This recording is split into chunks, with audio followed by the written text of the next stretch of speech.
कुछ कॉन्सेप्ट अभी बचे हुए हैं, उसको हम लोग आज कंप्लीट करते हैं। भाई यूलर्स टॉर्शन फंक्शन भी होगा? नहीं, बिल्कुल नहीं। ठीक है, यूलर्स टॉर्शन फंक्शन के पहले जो चीजें हैं ना उसको फोकस करो, उसके ऊपर फोकस करो, वो सब नहीं होगा। वो ऐसे ही दिया हुआ है उसके अंदर, वो पूछते नहीं है क्वेश्चन उसके ऊपर, ना तो एनटीएससी में आता है ना किसी चीज में आता है, बस फॉर्मेलिटी के लिए दिया हुआ है। आज हम लोग जो टॉपिक करने वाले हैं वो है एब्सोल्यूट वैल्यू फंक्शन। देखो, जैसे कि हम लोगों ने ग्रेटेस्ट इंटीजर फंक्शन एक किया था ना, ग्रेटेस्ट इंटीजर फंक्शन का यूटिलाइजेशन क्या था, एक्सपोनेंट को फाइंड आउट करने के लिए कि एक्सपोनेंट कैसे फाइंड करते हैं उस तरीके से। अच्छा, अब ये एब्सोल्यूट वैल्यू है, इसके ऊपर भी एनटीएससी में 2-3 बार क्वेश्चन आ चुका है इससे रिलेटेड, तो ये कॉन्सेप्ट भी करना पड़ेगा। हालांकि इसका बेसिक आइडिया तुम लोगों को आई थिंक 6th-7th क्लास में कहीं पर था, ये एनसीईआरटी में दिया हुआ था एब्सोल्यूट वैल्यू, लेकिन हम लोग यहाँ पर डिटेल में सीखेंगे, थोड़ा बहुत डिटेल में सीखेंगे, बहुत ज़्यादा भी नहीं, थोड़ा बहुत डिटेल में सीखेंगे। देखो क्या होता है एब्सोल्यूट वैल्यू, होता क्या है। जैसे याद करो, अब मैं इसको कंपैरेटिवली कंपेयर करके बताता हूँ, ग्रेटेस्ट इंटीजर फंक्शन से कंपेयर करके बताता हूँ।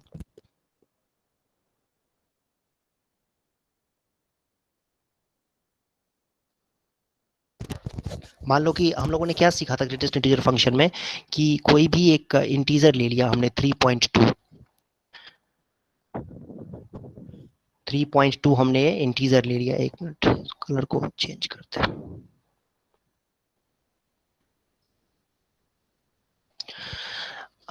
ये 3.2 ले लिया, तो इसकी वैल्यू क्या थी, 3 होती थी, ये हमें पता है। इसकी वैल्यू क्या थी, 3 के बराबर थी, है ना।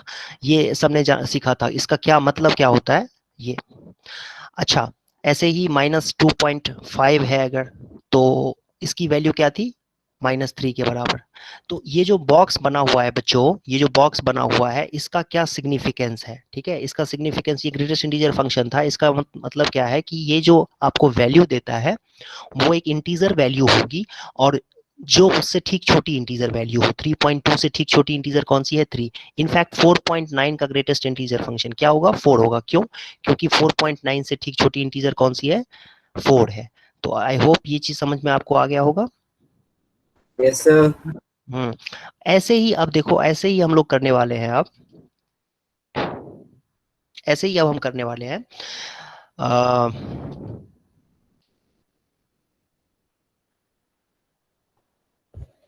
एक मिनट रुक जाओ।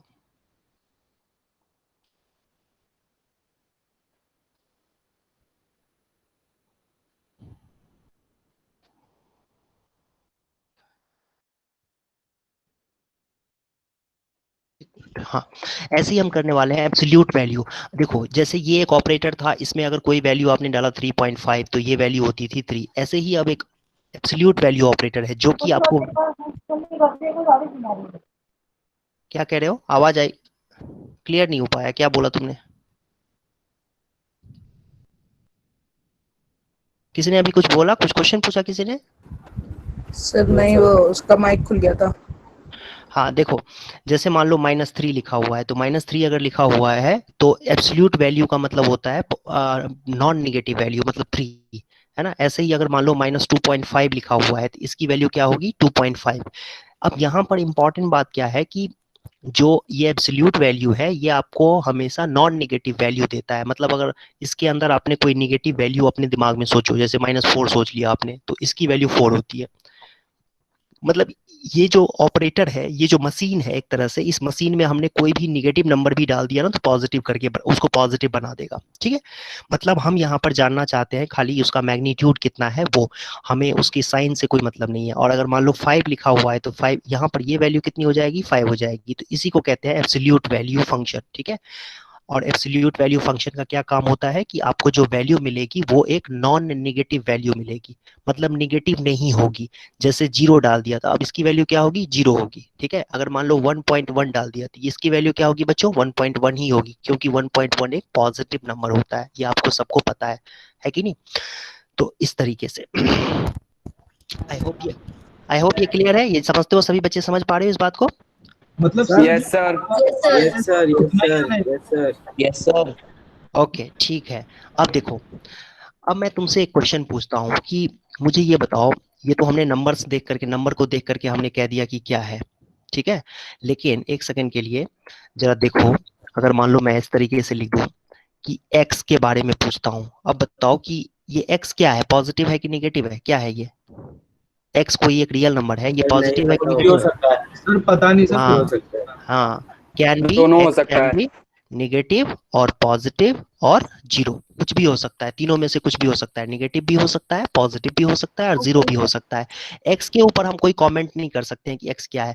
कुछ बच्चे को ऐसे पूछते हैं कि माइनस एक्स बोलो पॉजिटिव है कि निगेटिव है, तो कह देते हैं निगेटिव है। नहीं, आपको थोड़ी पता है कि ये निगेटिव है। अगर मान लो एक्स की वैल्यू ही -3 हो गई तो माइनस ऑफ -3 तो +3 हो गया, तो पॉजिटिव हो गया ना। तो माइनस एक्स नेगेटिव है कि पॉजिटिव है, नहीं कह सकते हैं। माइनस एक्स पॉजिटिव है या नेगेटिव है, नहीं कह सकते हैं, ठीक है। माइनस एक्स पॉजिटिव भी हो सकता है, माइनस एक्स नेगेटिव भी हो सकता है और जीरो भी हो सकता है, ठीक है। समझ रहे हो इस बात को? समझ गए सभी बच्चे? तो एब्सोल्यूट वैल्यू का क्या मतलब होता है, देखो एब्सोल्यूट वैल्यू का मतलब होता है कि वो हमेशा आपको पॉजिटिव वैल्यू देगा।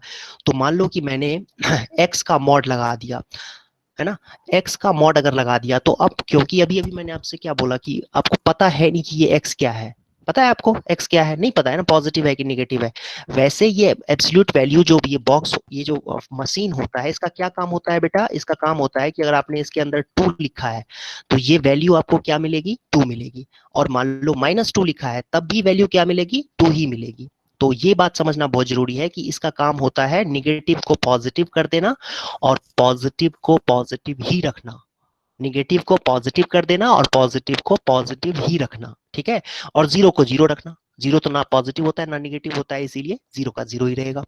निगेटिव को पॉजिटिव कर देता है, पॉजिटिव को पॉजिटिव ही रहने देता है और जीरो को जीरो करता है। इस मशीन का काम यही होता है। ये जो दो जो यहाँ पर बार लगे हुए हैं, इसके अंदर कोई भी वैल्यू हम डालेंगे तो आपको ये पॉजिटिव वैल्यू ही मिलेगी, -6 डालेंगे तो 6 ही मिलेगी। तो अब हम लोग जो क्वेश्चन यहाँ पर मैं पूछ रहा था आपसे, आपसे जो क्वेश्चन पूछ रहा था कि एक मिनट,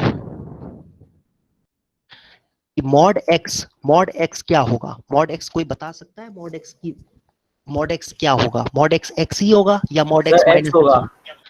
एक्स ही होगा। कई बच्चे कह रहे सर हैं एक्स एक्स होगा। होगा, एक्स होगा, लेकिन ये गलत है। आपको पहले ही आपको एक बात समझना पड़ेगा यहाँ पर कि आपको पता है कि एक्स पॉजिटिव है कि नेगेटिव है? नहीं पता है ना बेटा। देखो याद करो, अभी हमने क्या सीखा? हमने ये सीखा कि जब मान लो एक सेकंड के लिए कि x की वैल्यू हमने 3 ली है, तो मॉड 3 कितना होता है? 3, बट -3 होता है तब भी 3 ही होता है, करेक्ट है। तो निगेटिव हो चाहे पॉजिटिव हो, है ना, पॉजिटिव हो चाहे निगेटिव हो, वैल्यू पॉजिटिव ही होती है। लेकिन यहाँ पर जब हमें पता ही नहीं है कि ये x है क्या, पॉजिटिव है कि निगेटिव है, तो मैं इसको सीधा सीधा खाली x लिखूंगा तो आंसर सही होगा क्या? नहीं सही होगा। अब भाई जब हमें ये पता ही नहीं है कि x क्या है, पॉजिटिव है, निगेटिव है, जीरो है, तो हम कैसे लिख सकते हैं x? लेकिन एक बात तुम मान सकते हो, अब एग्री करोगे इस बात से, कि अगर x पॉजिटिव हुआ होता, अगर पॉजिटिव होता, x अगर पॉजिटिव होता या जीरो होता, मेरी बात ध्यान से सुनना, x अगर पॉजिटिव होता या जीरो होता तो मॉड ऑफ x क्या लिखते बेटा? बोलो तो। सेम चीज लिखते। देखो यहाँ पर जैसे अगर मान लो मॉड जीरो तुम्हें लिखना है तो मॉड जीरो को क्या लिखते हो? जीरो लिखते हो। मॉड 3 को क्या लिखते हो? 3 लिखते हो, करेक्ट है। जब पॉजिटिव नंबर है मॉड के अंदर तो वैल्यू सेम होती है, as it is, as it is. और यहाँ पर जीरो हो तो भी एज इट इज लिखा जाता है। बट जब निगेटिव वैल्यू होगी उस केस में हमें पॉजिटिव करना पड़ता है, मतलब जो अंदर वैल्यू है उसको माइनस से मल्टीप्लाई करके लिख सकते हैं इस तरीके से। तो बच्चों एक बात बताओ कि हमें सबसे पहली बात तो ये कि मॉड एक्स को हम एक्स नहीं लिख सकते हैं सीधा सीधा। क्यों नहीं लिख सकते हैं? क्योंकि बहुत सिंपल रीजन है कि हमें पता नहीं है एक्स पॉजिटिव है कि निगेटिव है। आई होप एग्री कर रहे हो इस पे सभी बच्चे। उसके बाद की बात है दूसरे नंबर पे, भाई या तो ये पॉजिटिव होगा या नेगेटिव होगा, ये जीरो होगा। हमें पता है ना कि x की वैल्यू यहाँ पर रियल नंबर है, तो x की वैल्यू पॉजिटिव होगी या नेगेटिव होगी या जीरो होगी। तो x अगर पॉजिटिव हुआ बच्चों, तो मैंने क्या कहा, एज इट इज बाहर निकलता है। देखो मॉड 3 की वैल्यू 3 ही होती है, मतलब अगर x पॉजिटिव होगा तो मॉड x भी x ही होगा। x जब पॉजिटिव होगा तो x अगर पॉजिटिव हुआ तो मॉड x भी x ही होगा, करेक्ट है। समझ में आया ये बात कि अगर x पॉजिटिव है, मतलब x अगर पॉजिटिव होगी तो मॉड x x ही होगा, ठीक है। और x अगर जीरो हो, x greater than equal to zero लिख दिया इसलिए, तो भी अगर x की वैल्यू जीरो हो तो जीरो का मॉड भी जीरो ही होता है, इसीलिए मॉड x x ही होगा अगर x जीरो हो तो भी। समझ में आई बात मेरी? ये बात समझ में आई कि x अगर पॉजिटिव नंबर होगा तो मॉड x जो है वो x ही लिखा जाता है। फॉर एग्जांपल मॉड 3 को 3 ही लिखते हैं कि नहीं लिखते हैं? क्यों? क्योंकि ये पॉजिटिव नंबर है। मॉड 2 को 2 ही लिखते हैं कि नहीं लिखते हैं? क्यों? क्योंकि ये पॉजिटिव नंबर है। मॉड 1 को 1 ही लिखते हैं कि नहीं? क्यों? पॉजिटिव नंबर है। मॉड पाई को पाई ही लिखेंगे, क्यों? क्योंकि पाई एक पॉजिटिव नंबर होता है, पता है हमें, 3.14 पॉजिटिव वैल्यू है। देख पा रहे हो यहाँ पे? तो इसीलिए अगर x ग्रेटर देन 0 है, मतलब मॉड के अंदर कोई भी वैल्यू, ये x जो है ना बच्चों, ये x आपका कोई भी रियल नंबर है, तो ये कोई भी रियल नंबर अगर मॉड x लिखा हुआ है तो वो x ही लिखा जाएगा अगर वो पॉजिटिव है तो। पॉजिटिव है तो। अगर पॉजिटिव नहीं है तो फिर कैसे लिखेंगे? माइनस एक्स लिखेंगे जब पॉजिटिव नहीं है। पॉजिटिव नहीं मतलब निगेटिव है यहाँ पर, ठीक है? पॉजिटिव नहीं है मतलब यहाँ पर निगेटिव है, क्योंकि अगर x ग्रेटर देन 0 है मतलब पॉजिटिव हो चाहे 0 के बराबर हो तो हम मॉड x को x ही लिखेंगे, जैसा मैंने आपको इतने सारे एग्जांपल से समझाया।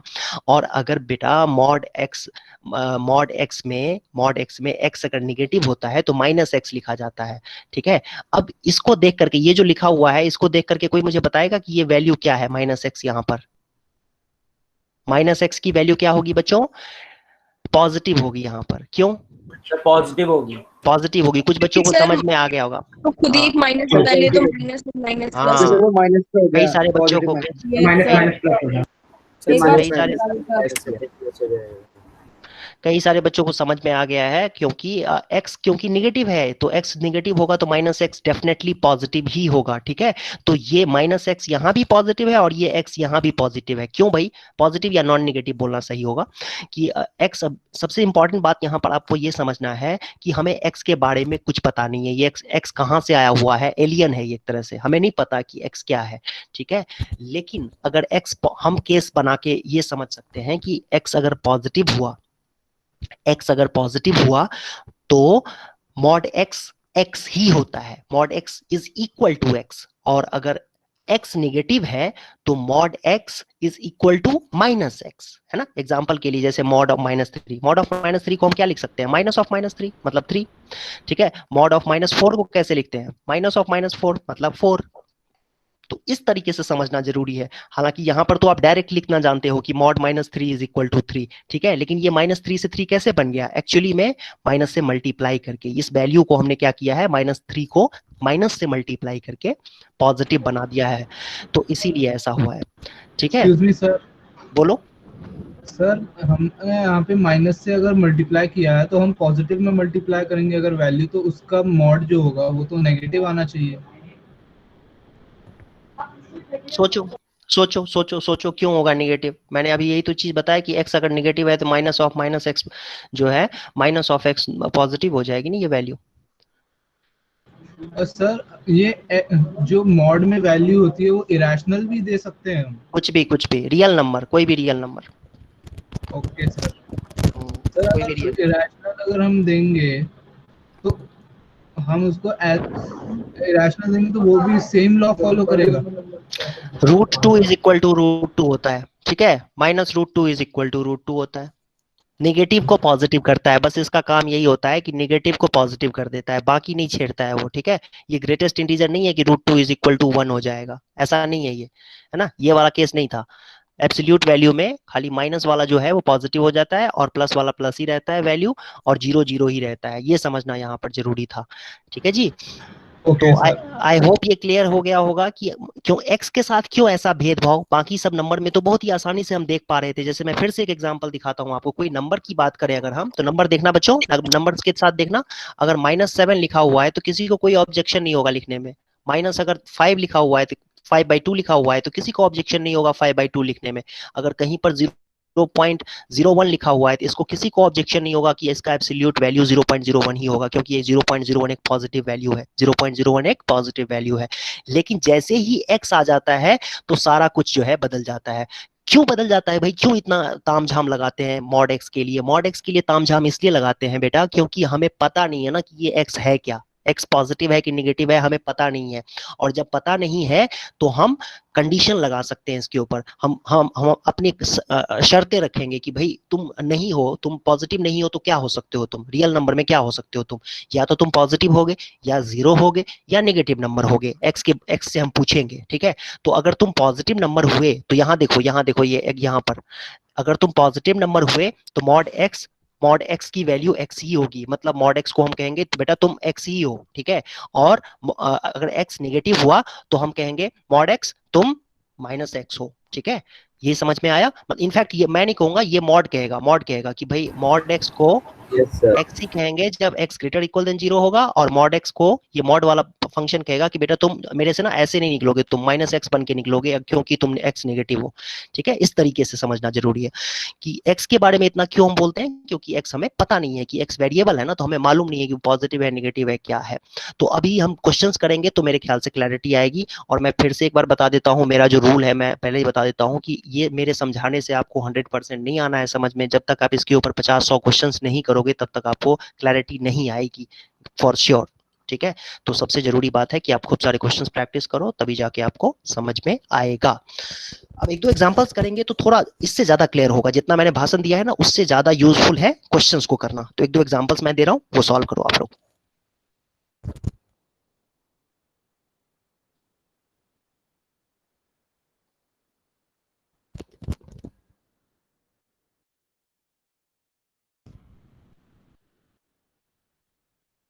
ये है example, find x if x plus 3 का mod absolute value is equal to 6।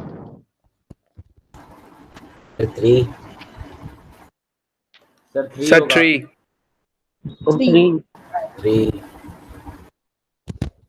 -9 रख के देखो, -9। हाँ सर, -9 भी हो सकता है. सर -9 और 3। यही तो सीन था, यही तो था इसमें। सभी बच्चे माइक को एक बार बंद कर लो, माइक को सभी बच्चे बंद कर लो, मैं एक्सप्लेन करता हूँ। देखो ध्यान से देखो। अब कोई बच्चा यहाँ पर x की वैल्यू 3 तो कोई भी बोल देगा, ठीक है। x की वैल्यू 3 कोई भी बोल देगा, लेकिन कुछ बच्चे ऐसे होंगे जो x की वैल्यू -9 भी कहेंगे। 3 के साथ साथ, ऐसा नहीं कि 3 नहीं है, 3 is one of the solutions, और -9 भी एक सॉल्यूशन है। लेकिन ये सॉल्यूशन आया कैसे, हिट एंड ट्रायल से नहीं करेंगे, मैं आपको एक्सप्लेन करता हूँ कि ये कैसे आएगा। देखो ध्यान से।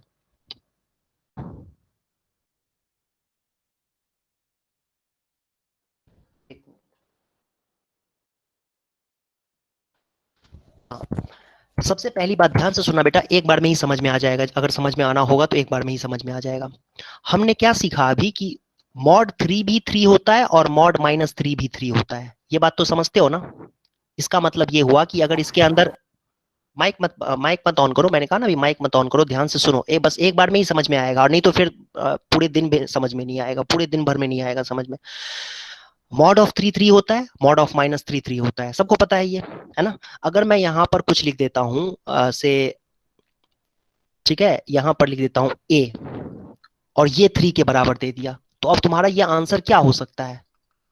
+-3 दोनों हो सकता है, क्योंकि ये जो 3 राइट हैंड साइड में जो 3 है, ये मॉड लगाने के बाद आया हुआ है। तो मॉड के अंदर जो वैल्यू है वो क्या क्या हो सकती है? इसका पॉजिटिव भी है, इसका निगेटिव भी, है ना। क्योंकि +3 का मॉड भी 3 होता है और -3 का मॉड भी 3 होता है कि नहीं। तो राइट हैंड साइड में जो आपके पास वैल्यू है, इसका पॉजिटिव पार्ट भी और इसका निगेटिव पार्ट भी, है ना, इसका पॉजिटिव पार्ट भी और इसका निगेटिव पार्ट भी, ये इसके बराबर होगा, x+3 के बराबर होगा। मतलब यहां से मैं डायरेक्टली कह सकता हूं x+3 अगर 6 होगा तो x+3 6 होगा तो भी, और x+3 -6 होगा तब भी, दोनों ही केसेस में सेटिस्फाई होना चाहिए। मतलब x+3 अगर 6 हुआ तो ऑब्वियसली 6 का मॉड 6 ही होता है, लेकिन x+3, ये x+3 जो है -6 होगा तो -6 का भी मॉड तो 6 ही होता है, ठीक है। x+3 अगर 6 हुआ तो 6 का मॉड 6 होगा, जो कि बिल्कुल सही बात है। लेकिन अगर x+3 -6 हुआ तो उसका भी एब्सोल्यूट वैल्यू तो 6 ही होता है ना। तो ये दो केसेस बनेंगे यहाँ पर, x+3 6 होगा और x+3 -6 होगा, दोनों ही केसेस में ये रिलेशन वैलिड है। और यहां से x की वैल्यू 3 आएगी, यहां से x की वैल्यू -9 है। -9 कैसे? ये 3 उधर जाएगा ना तो माइनस हो जाएगा, तो -6 -3 -9। तो इस तरीके से आपके पास दो सॉल्यूशंस आ गए। आई होप ये सबको समझ में आ गया होगा। एक और एग्जांपल देता हूं, एक और एग्जांपल लिखो।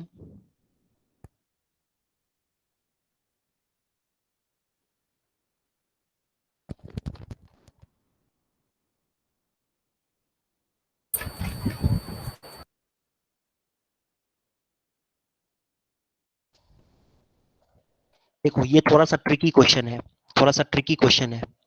अब इसको सभी बच्चे ट्राई करके आंसर बताओ मुझे कि आंसर क्या आएगा। कमेंट बॉक्स में आंसर लिखो, कमेंट बॉक्स में।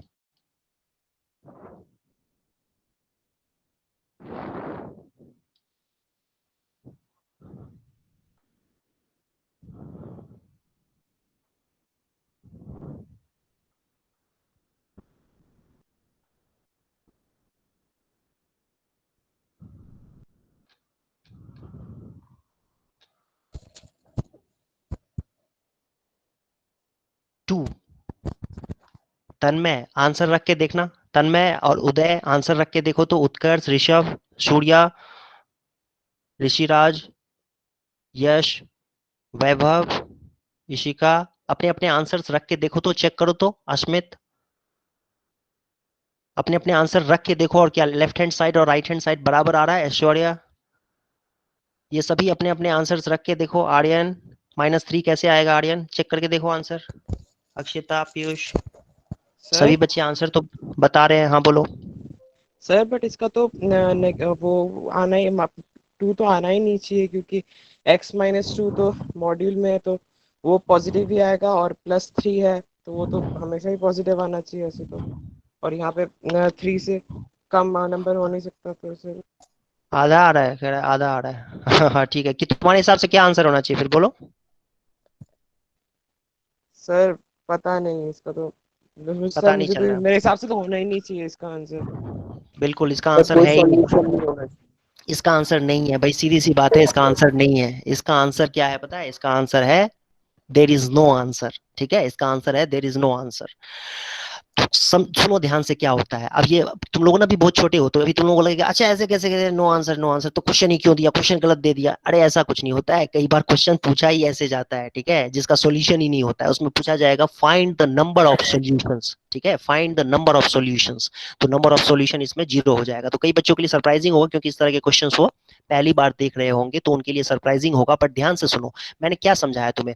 मॉड के अंदर कुछ भी दिया हुआ है, अगर मान लो मॉड के अंदर कुछ है, वैल्यू है, एक्स है, वाई है, जेड है, कुछ भी है, और ये वैल्यू अगर 6 के इक्वल दिया हुआ है, तो ये जो कुछ भी यहाँ पर लिखा हुआ है ना, सपोज मैं यहाँ पर लिख देता हूँ एप्पल, तो ये एप्पल किसके बराबर होगा? 6 के बराबर और -6 के बराबर। समझ पा रहे हो? यहाँ पर एप्पल ऐसे लिख दिया मैंने, लेकिन यहाँ पर एप्पल की जगह एक्स हो, वाई हो, जेड हो, कुछ भी हो, तो एप्पल 6 के बराबर भी होगा और -6 के, क्योंकि 6 का मॉड भी 6 होता है। एप्पल अगर 6 हुआ तो 6 का मॉड 6, एप्पल अगर -6 हुआ तो भी -6 का मॉड 6 ही होगा। तो समझना जरूरी है यहाँ पर कि यहाँ पर कुछ भी लिखा हुआ है, x Y Z, x+9, x+12, है ना, x² - 6, कुछ भी लिखा हुआ है यहाँ पर, तो वो +6 के बराबर भी होगा और -6 के बराबर भी होगा। क्यों भाई? ये मैंने समझा दिया इतनी बार कि -6 भी 6 ही होता है और 6 भी 6 ही होता है, मॉड 6 का भी वैल्यू 6 ही होता है। तो यहाँ पर जो भी वैल्यू है वो -6 के भी बराबर होगा और 6 के बराबर भी होगा, और फिर सॉल्व करने पे आंसर निकल के आएगा। तो यहाँ से मैं यही चीज अप्लाई करते हुए एक बात बताओ बच्चों, इसको मैं थोड़ा सा बड़ा कर जूम कर देता हूँ। इसको मैं, अरे इतना भी नहीं भाई, इतना भी नहीं, हाँ ये ठीक है।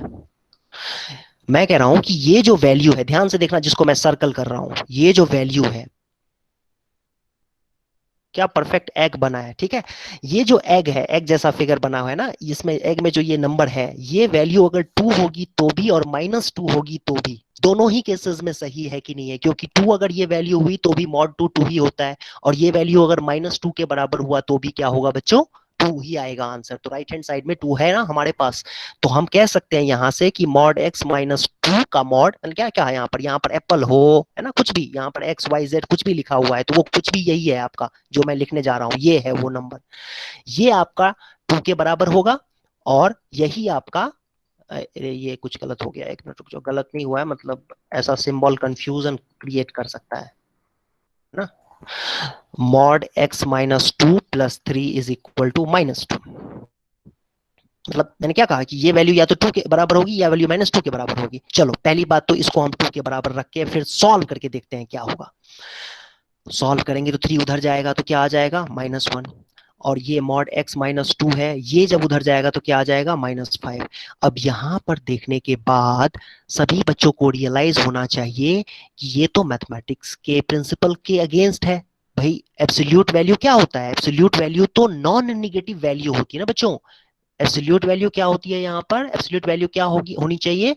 एक नॉन निगेटिव वैल्यू होनी चाहिए। बट यहाँ पर जो सॉल्व करके आंसर आ रहा है वो -1 आ रहा है। देखो मतलब मॉड x -2 की वैल्यू -1 के बराबर आ रहा है। तो यहाँ से x की वैल्यू मैं कुछ भी मर्जी रख लूं, है ना। किसी बच्चे के दिमाग में आ रहा होगा कि 1 रख लो। अरे तो 1 रखोगे तो 1 - 2 कितना होता है? 1 - 2 कितना होगा? -1। और -1 का मॉड कितना होगा? 1 होगा। तो राइट, अगर तुम x की वैल्यू मान लो तुमने -1 रखी है या +1 रखी है, तो उस केस में लेफ्ट हैंड साइड क्या बन जाएगा? लेफ्ट हैंड साइड बन जाएगा 1 और राइट हैंड साइड क्या बन जाएगा? राइट बन नहीं जाएगा। राइट हैंड साइड तो पहले से ही -1 है, तो बराबर कहाँ हुए? LHS RHS बराबर ही नहीं हुए, तो ये तो सारा कुछ गलत हो गया। तो और ऐसे भी सबसे जो जरूरी बात है, सबसे जो इंपॉर्टेंट बात ये है कि एब्सोल्यूट वैल्यू तो कभी निगेटिव हो ही नहीं सकता है, ठीक है। तो यहां से हम क्या कहेंगे? No solution. और यही बात यहां पर भी अप्लाई होती है कि भाई मॉड x -2 -5 कैसे हो जाएगा भाई?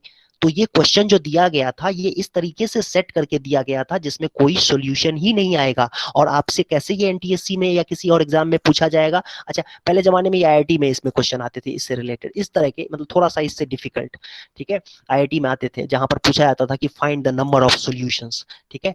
तो अच्छा, आप लोगों का जो कोर्स है बच्चों, 10th क्लास का जो कोर्स है वो है basically IIT JEE foundation, NTSC, है ना, ओलंपियाड्स, ये सारी चीजों को कवर करता है। तो ये सब बेसिक जो पार्ट है ये आपके, आप अगर आप फिजिक्स पढ़ोगे, बायोलॉजी लेकर के 11th क्लास में, या फिर इंजीनियरिंग करने जाओगे 11th क्लास में पीसीएम लेकर के, सभी जगहों पे ये सारे कॉन्सेप्ट भी काम आएंगे। और ये सब अगर आपको पहले से पता है तो आपको एक एडवांटेज रहता है और हमेशा आपको ना समझने में कम दिक्कत आएगी आगे चल के, बल्कि बहुत ही कम, मतलब ना के बराबर दिक्कत आएगी अगर ये सारी चीजें अभी आप जानते हो, तो फाउंडेशन आपका स्ट्रांग रहेगा।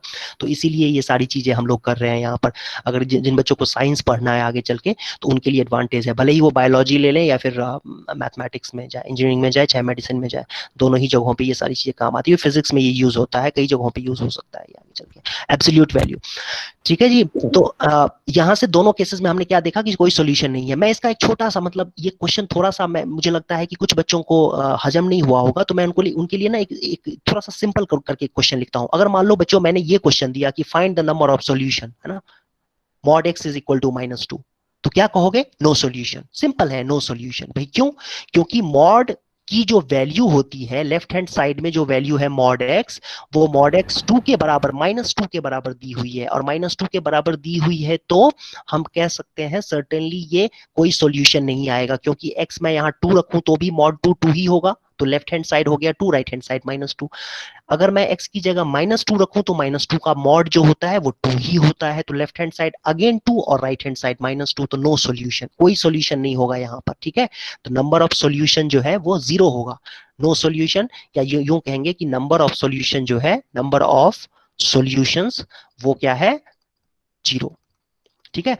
सेम चीज यहां पर भी अप्लाई हो रही थी। मॉड x -2 क्या, मॉड x -2 जो है वो -1 के बराबर है, तो कोई सॉल्यूशन नहीं होगा, क्योंकि मॉड के अंदर कुछ भी हो, मॉड के अंदर x -2 हो, x स्क्वायर -2 हो, x square plus 5x plus 6 -2 के बराबर हो, सॉल्यूशन आएगा ही नहीं, कभी नहीं आएगा सॉल्यूशन। मॉड की वैल्यू अगर निगेटिव है तो कोई सॉल्यूशन नहीं आएगा। आई होप ये समझ में आ गया होगा सबको। किसी को कोई कंफ्यूजन है तो पूछ सकते हो। Sir, hello sir. बोलो, डॉट बोलो। सर, ऐसे भी कंक्लूड कर सकते हैं ना, जैसे कि 3x -2 मोड में जो एक पॉजिटिव वैल्यू आएगी, और पॉजिटिव 3 में अगर हम कोई पॉजिटिव वैल्यू ऐड करेंगे तो 2 तो कभी आ ही नहीं सकता आंसर। तो ऐसे भी कंक्लूड कर सकते हैं। बिल्कुल बिल्कुल, वैसे भी कर सकते हैं कि x -2 एक पॉजिटिव या नॉन नेगेटिव वैल्यू, उसमें 3 ऐड करेंगे तो वो वैल्यू 3 से ज्यादा होगी, राइट हैंड साइड में 2 है, इसीलिए कभी कोई सॉल्यूशन नहीं होगा। वो भी एक लॉजिक है, बिल्कुल वो सही लॉजिक है। और किसी को कोई कंफ्यूजन है बच्चों? सर अगर सर +3 की जगह +2 होता तब तो सर हो सकता था ना? बिल्कुल हो सकता था, तब सॉल्यूशन आता ना, 2 सॉल्यूशन आता। फिर सही सोच रहे हो, बिल्कुल सही सोचा तुमने कि अगर x यहाँ पर 3 की जगह पे 2 होता तो सॉल्यूशन आ सकता था, बिल्कुल आ सकता था। आई होप ये क्लियर है, ये समझ में आ गया होगा सबको। सर हमने पिछले क्वेश्चन में मॉड x + 3 को -6 तो लिया था, फिर पिछले यहाँ पर भी तो -2 लिया है, ये क्यों नहीं देख रहे हो तुम? यहाँ पर भी तो -2 लिया है बच्चे। रिकॉर्डेड वीडियो तुम देखो, तुम्हें रिकॉर्डेड वीडियो देखने की जरूरत है, ठीक है। इसको रिकॉर्डेड वीडियो जरूर देखना तुम्हें, मेरे ख्याल से उसमें समझ में आ जाएगा, क्योंकि मैंने उसको ओवर एक्सप्लेन किया हुआ है, बहुत ज्यादा एक्सप्लेन किया हुआ है। देखना ध्यान से एक बार, समझ में आ जाएगा।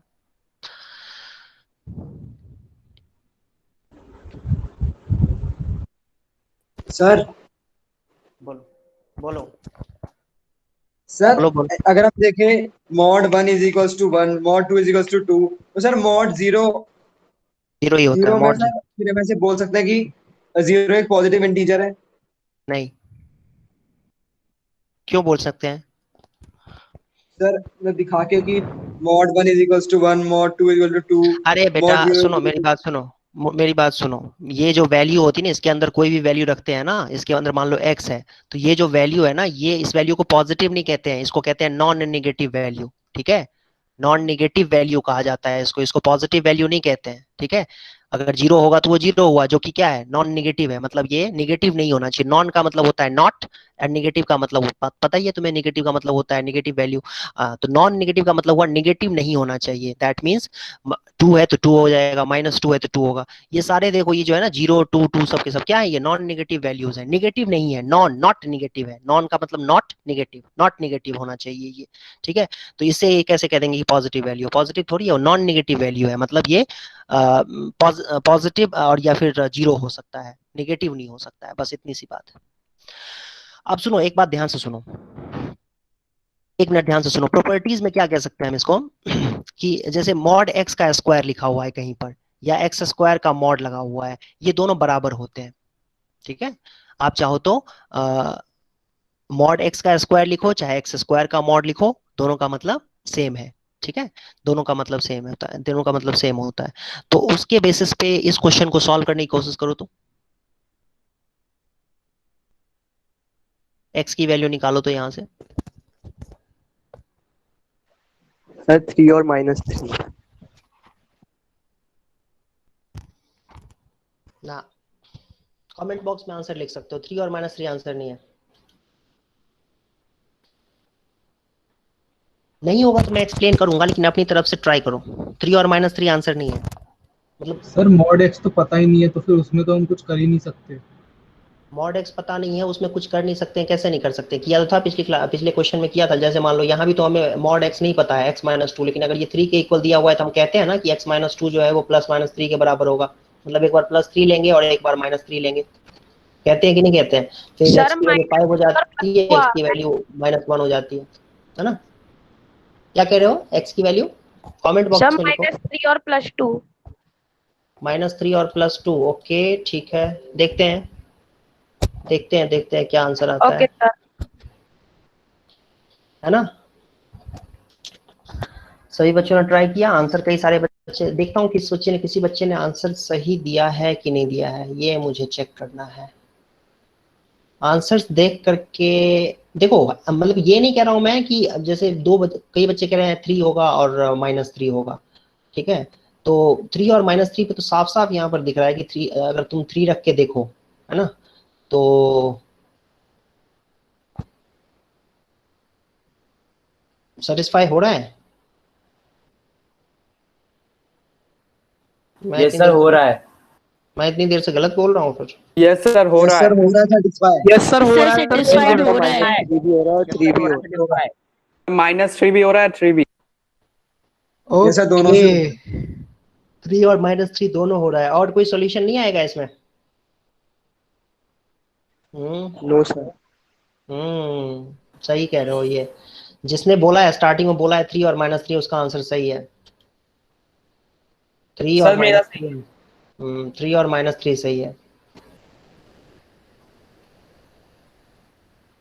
3 और -3 सही है। ठीक है, देखो कैसे करेंगे इसको, कैसे करते हैं। सबसे पहले तो ये मॉड एक्स जो है ना, मॉड एक्स को तुम कुछ अज्यूम कर लो, या इनफैक्ट डायरेक्टली मॉड, चलो वाई अज्यूम कर लेते हैं। Let mod x is equal to y, तो ये मॉड एक्स का स्क्वायर है, मतलब वाई स्क्वायर हो जाएगा। मॉड एक्स को तो वाई लिया हुआ है, -6 इज इक्वल टू 0, तो मैं मिडिल टर्म स्प्लिट करना आता है सबको, y-3 y+2 is equal to 0, तो y की वैल्यू क्या हो जाएगी, 3 और -2। लेकिन y क्या था हमारा बच्चों, y था मॉड x, तो मॉड x की वैल्यू 3 होगी या फिर मॉड x की वैल्यू -2 होगी। तो ये तो कोई सॉल्यूशन देगा ही नहीं, mod x is equal to -2 में तो कोई सॉल्यूशन नहीं आएगा। बट अगर मॉड x 3 है तो x की वैल्यू क्या क्या हो सकती है, प्लस या -3, तो इस तरीके से इसका आंसर निकल के आएगा। आई होप ये समझ में आ गया सबको। ठीक है, मॉड एक्स की वैल्यू 3 आई, लेकिन मॉड एक्स 3 है तो नेचुरली एक्स की वैल्यू प्लस या -3 दोनों में से दोनों ही वैल्यू सही हो जाएंगी। आई होप ये समझ में आ गया होगा। ठीक है, अब एक क्वेश्चन और करते हैं हम लोग, एक एग्जांपल और लिखते हैं। लिखो, फाइंड एक्स इफ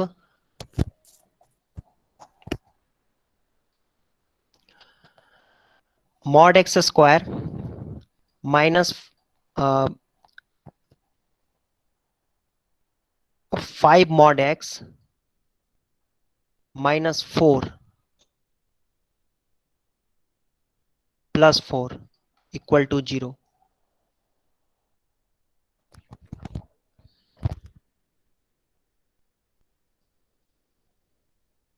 x की वैल्यू फाइंड सर इस क्वेश्चन में मॉड एक्स -2 के इक्वल क्यों नहीं हुआ? हाँ, मॉड एक्स -2 का भी नहीं होता है ना बच्चे, यही तो समझाया है। ये तो बहुत ही फंडामेंटल है कि मॉड एक्स -2 होता ही नहीं है, क्योंकि मॉड एक्स जो है वो एक नॉन निगेटिव वैल्यू है। मॉड एक्स एक नॉन निगेटिव वैल्यू है, ये कभी निगेटिव के बराबर हो ही नहीं सकता। Yes sir, no solution. Yes sir, no solution आ रहा है। No solution. Sir no solution आ रहा है। No solution. 1 रख के देखो, 1 रख के देखो। सर 4 और 1 दोनों आ रहा है। 1 ऋषभ गौर 1, युग जैन कह रहा है 4 आएगा। आएगा, आने तो दो, दरवाजा तो खोलो उसका, तो 1 आएगा ना, 4 आएगा। 1 and 4। 1 and 4, कई बच्चे कह रहे हैं 1 and 4, और एक बच्चे का आंसर मुझे दिखा है, शुभ्रोश्री बंसल, इसका आंसर सही लग, शुभ्रोश्री पाल है, हाँ इसका आंसर सही लग रहा है। नितिन का भी आंसर सही है, नितिन का भी आंसर सही है, और अब तो बहुत सारे बच्चों का आएगा सही। सर 4 और 1 मैंने मॉड एक्स का बताया। 4 आंसर है इसमें, 4 आंसर है बच्चे, 4 आंसर्स हैं। देखो सबसे सेम लॉजिक है, बस मैंने नंबर चेंज कर दिया। इसको तुम लोगों ने बड़ी जल्दी बता दिया था, क्योंकि ये मॉड्यूल में सॉल्व एग्जांपल है। सेम क्वेश्चन है, दोनों में कोई डिफरेंस नहीं है कॉन्सेप्ट में, ये और इन दोनों के कॉन्सेप्ट में कोई भी डिफरेंस नहीं है, रत्ती भर का डिफरेंस नहीं है, सेम क्वेश्चन है। सर मिडिल टर्म स्प्लिटिंग से भी होगा ना? हाँ जी, मॉड एक्स को ले लेंगे y, सेम क्वेश्चन है, देखो वही तरीका मैं यूज करने वाला हूँ। y square minus 5y plus 4 is equal to 0। Middle term split करेंगे तो y minus 4 y minus 1 is equal to 0 हो जाएगा। फिर y की वैल्यू 4 हो जाएगी और 1 हो जाएगी, है ना यहाँ से। लेकिन y थोड़े निकालना है, हमें तो x निकालना है, और y जो है वो मॉड x के बराबर था, तो मॉड x 4 हो जाएगा या फिर मॉड x 1 के बराबर होगा। ठीक है, माइक बंद। मॉड एक्स जो है ये 1 के बराबर होगा, मॉड एक्स 4 के बराबर होगा या मॉड एक्स 1 के बराबर होगा। तो नेचुरल सी बात है, मॉड एक्स अगर 4 के बराबर है तो एक्स की वैल्यू क्या होगी बच्चों? प्लस -4 दोनों। क्यों भाई? क्योंकि मॉड 4 भी 4 होता है और मॉड -4 भी 4 ही होता है, इसीलिए एक्स की वैल्यू यहाँ से प्लस -4 दोनों आएगी, और यहाँ से मॉड एक्स की वैल्यू 1 है, इसलिए यहाँ पर सॉल्यूशन आएगा। जैसे यहाँ पर नहीं आया था, देखो यहाँ पर मॉड एक्स की वैल्यू -2 आ गई थी गलती से, इसलिए कोई सॉल्यूशन नहीं आया था। लेकिन यहाँ ऐसा नहीं है, यहाँ मॉड एक्स 1 है, जो कि हो सकता है ना, मॉड एक्स 1 तो हो ही सकता है। कब हो सकता है? जब एक्स की वैल्यू 1 हो तो, और जब एक्स की वैल्यू -1 हो तो, है ना। -1 का मॉड भी 1 होता है, +1 का भी मॉड 1 होता है। तो आई होप ये क्लियर है, सबको समझ में आ गया होगा। अच्छा, अगर नहीं समझ में आया है तो 1-2 बार थोड़ा सा और आप लोग अपनी तरफ से भी एफर्ट लगाना बच्चों, तो पूरी तरह से आपको समझ में आएगा। एक और एग्जांपल देता हूं तो थोड़ा सा ज्यादा और क्लियर हो जाएगा। एक और एग्जांपल लिखो।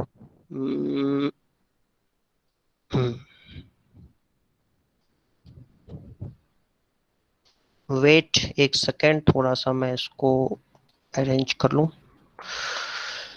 एक एग्जांपल और देता हूं, ऐसे दूं या मॉड्यूल से दूं? मॉड्यूल से देता हूं। सर ऐसे दो। ऐसे ही ठीक है।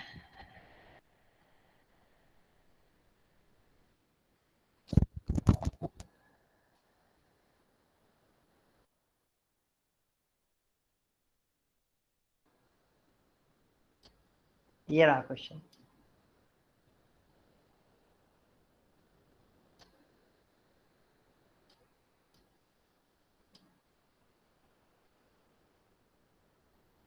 फाइंड एक्स, मिलता जुलता क्वेश्चन है जैसा पहले दिया, यही क्वेश्चन आया हुआ था एनटीएससी में। ये क्वेश्चन एनटीएससी स्टेज 2 में आया हुआ था। अब मैं ईयर में श्योर नहीं हूँ, आई थिंक 2013 या 14 में आया हुआ था। इसमें इसमें पूछा था -3 नंबर ऑफ सॉल्यूशंस पूछा था या सम ऑफ ऑल सर सॉल्यूशंस? +-3 +-3 +-3 +-3 है पक्का? सर 2 आएगा। 2 आंसर है। सर +-2 और +-3। यस सर +-2 भी है। ओके ठीक है, देखते हैं क्या है। सर +2 -2 -3 +3। अच्छा एक मिनट, ये मैं एक चीज लिख रहा था कि मॉड एक्स का स्क्वायर लिखो, है ना, चाहे मॉड एक्स का स्क्वायर लिखो चाहे एक्स स्क्वायर लिखो, तीनों का मतलब सेम ही होता है तीनों का मतलब सेम ही होता है। मैं यही चीज सोच रहा था कि कुछ मैं भूल रहा हूँ वहां पर, जब मैंने ये लिखा था ना, तो ये चीज मैंने ये नहीं लिखा था, मैंने मुझे लगा था कुछ भूल रहा हूँ मैं। एक्स स्क्वायर का मॉड लिखो, एक्स स्क्वायर का मॉड लिखो, चाहे मॉड एक्स का स्क्वायर लिखो चाहे एक्स का स्क्वायर लिखो, सबकी वैल्यू सेम ही होती है, क्योंकि सबके सब पॉजिटिव नंबर्स ही है। एक्स स्क्वायर तो पहले से ही पॉजिटिव है, मॉड लगा देंगे तो क्या हो जाएगा, पॉजिटिव ही रहेगा। मॉड एक्स पहले से ही पता है तुम्हें पॉजिटिव है, उसका स्क्वायर करोगे तो पॉजिटिव ही होना है, स्क्वायर करने पे तो पॉजिटिव ही होता है, और एक्स का सीधा सीधा स्क्वायर कर दोगे तो भी पॉजिटिव ही होगा। तो अल्टीमेटली ये तीनों चीजें लिखने का तरीका अलग अलग है, बट सारी चीजें ना सेम ही चीज को रिप्रेजेंट कर रही है। ठीक है, अगर एक्स रियल नंबर है तो मॉड एक्स का स्क्वायर चाहे मॉड एक्स का स्क्वायर, एक्स स्क्वायर का मॉड चाहे मॉड एक्स का स्क्वायर या फिर एक्स स्क्वायर, तीनों के तीनों वैल्यूज बराबर होते हैं। तो हम यहाँ पर ना बच्चों एक काम कर सकते हैं, मॉड एक्स को अगर हमने वाई लेट कर लिया, एज्यूम कर लिया कि let mod x is equal to y, तो हमारा जो इक्वेशन है वो ट्रांसफॉर्म हो जाएगा। कैसे ट्रांसफॉर्म हो जाएगा, y square minus 5y plus 6 is equal to 0 में। और 9th क्लास में सीखा होगा ना फैक्टराइजेशन, क्या सीखा था फैक्टराइजेशन में भाई, y -3 और y -2 इज इक्वल टू 0। तो y की वैल्यू क्या क्या हो गई, 3 या 2। अब y की वैल्यू 3 है तो, लेकिन y तो हमने मॉड x लिया हुआ है, तो मॉड x की वैल्यू 3 होगी या मॉड x की वैल्यू 2 होगी। दो आंसर आ रहे हैं ना, y की वैल्यू दो, y के दो वैल्यूज आ रहे हैं, y के दो वैल्यूज आ रहे हैं, दैट मींस मॉड x के दो वैल्यूज होंगे। मॉड x एक बार तो 3 होगा और मॉड x के दूसरी बार 2 होगा। मॉड x अगर 3 होगा बच्चों तो x की वैल्यू प्लस या -3 दोनों हो सकती है, और मॉड x अगर 2 होगा तो x की वैल्यू जो है +-2। तो 4 सॉल्यूशंस हैं इसके, तुम रख के देख सकते हो। x की जगह पे इस इक्वेशन में x की जगह पे 3 रख के देखो, लेफ्ट हैंड साइड में 0 आ जाएगा। -3 रख के देखो तब भी 0 आएगा, 2 रख के देखो तब भी 0 आएगा, -2 रख के देखो तब भी 0 आएगा। करके देख सकते हो आप। आ गया सर 0। हाँ, अब हम लोग नेक्स्ट कॉन्सेप्ट सीखते हैं, जो जो बच्चे 9th क्लास में यहाँ पढ़ते थे उनके लिए तो बहुत ही आसान होगा, क्योंकि उन्होंने करा होगा पहले से, और जिन्होंने इस साल ज्वाइन किया है वो ध्यान से सुनेंगे।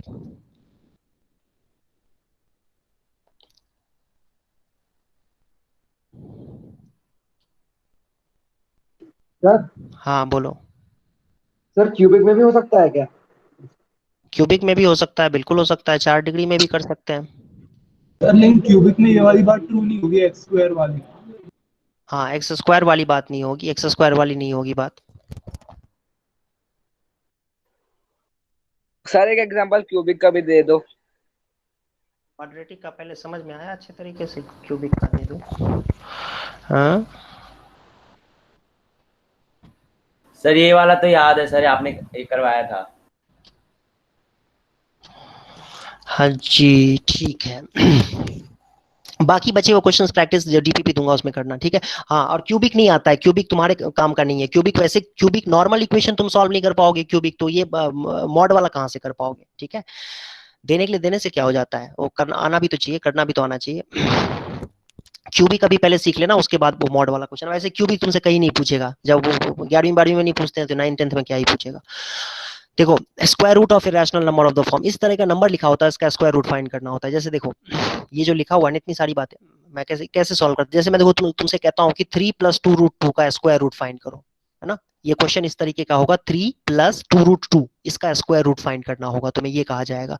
तो भाई एक बार बताओ, सबसे पहले बात कि √4 को कैसे लिखते हो तुम, 2 लिखते हो ना, क्यों लिख देते हो, क्योंकि 2 का स्क्वायर 4 के बराबर होता है। तो वैसे ही हमें कोई एक ऐसा नंबर ढूंढना है जिसका स्क्वायर करने पे ये वैल्यू आ जाए, 3 + 2√2 आ जाए। समझ पा रहे हो इस बात को, कोई हमें एक ऐसी वैल्यू फाइंड करनी है, ढूंढनी है जिसका स्क्वायर करने पे ये आ जाए, वही इसका स्क्वायर रूट होगा, है ना। 4 का स्क्वायर रूट क्या होता है, 2 होता है, क्यों, क्योंकि 2 का स्क्वायर 4 होता है। वैसे ही कोई नंबर एक ऐसा ढूंढना है हमें ताकि उसका स्क्वायर करने पे ये 3 + 2√2 आ जाएगा। और वो नंबर क्या है पता है, √2 + 1 वो नंबर है। √2 + 1 का स्क्वायर करके देखो तो क्या आता है, ए स्क्वायर का मतलब 2 प्लस बी स्क्वायर का मतलब 1 प्लस 2ab का मतलब 2 × √2 × 1 कितना आएगा बेटा, √2।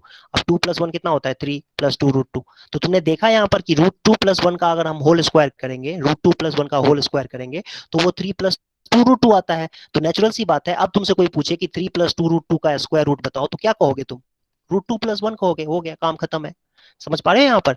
ठीक है, तो यही हम सीखेंगे कि इसका रूट निकालते कैसे हैं, इसका स्क्वायर रूट कैसे निकाला जाता है वो हम सीखेंगे अभी यहाँ पर। इस तरह के नंबर्स का स्क्वायर रूट कैसे फाइंड आउट करते हैं वो सीखेंगे हम। तो मैं आपको एक एग्जांपल मैं करूंगा और दूसरा एग्जांपल आप लोग करोगे। तो एक एग्जांपल से मैं समझाता हूँ कि कैसे फाइंड करते हैं। ये जो हमने निकाल दिया है यहाँ पर कैसे निकाला है वो समझाता हूँ मैं अभी। ध्यान से देखना, ध्यान से सुनना। जो बच्चे पहली बार कर रहे हैं वो बिल्कुल ध्यान से सुनेंगे, एक बार में ही समझ में आ जाएगा, नहीं तो डिफिकल्टी होगी।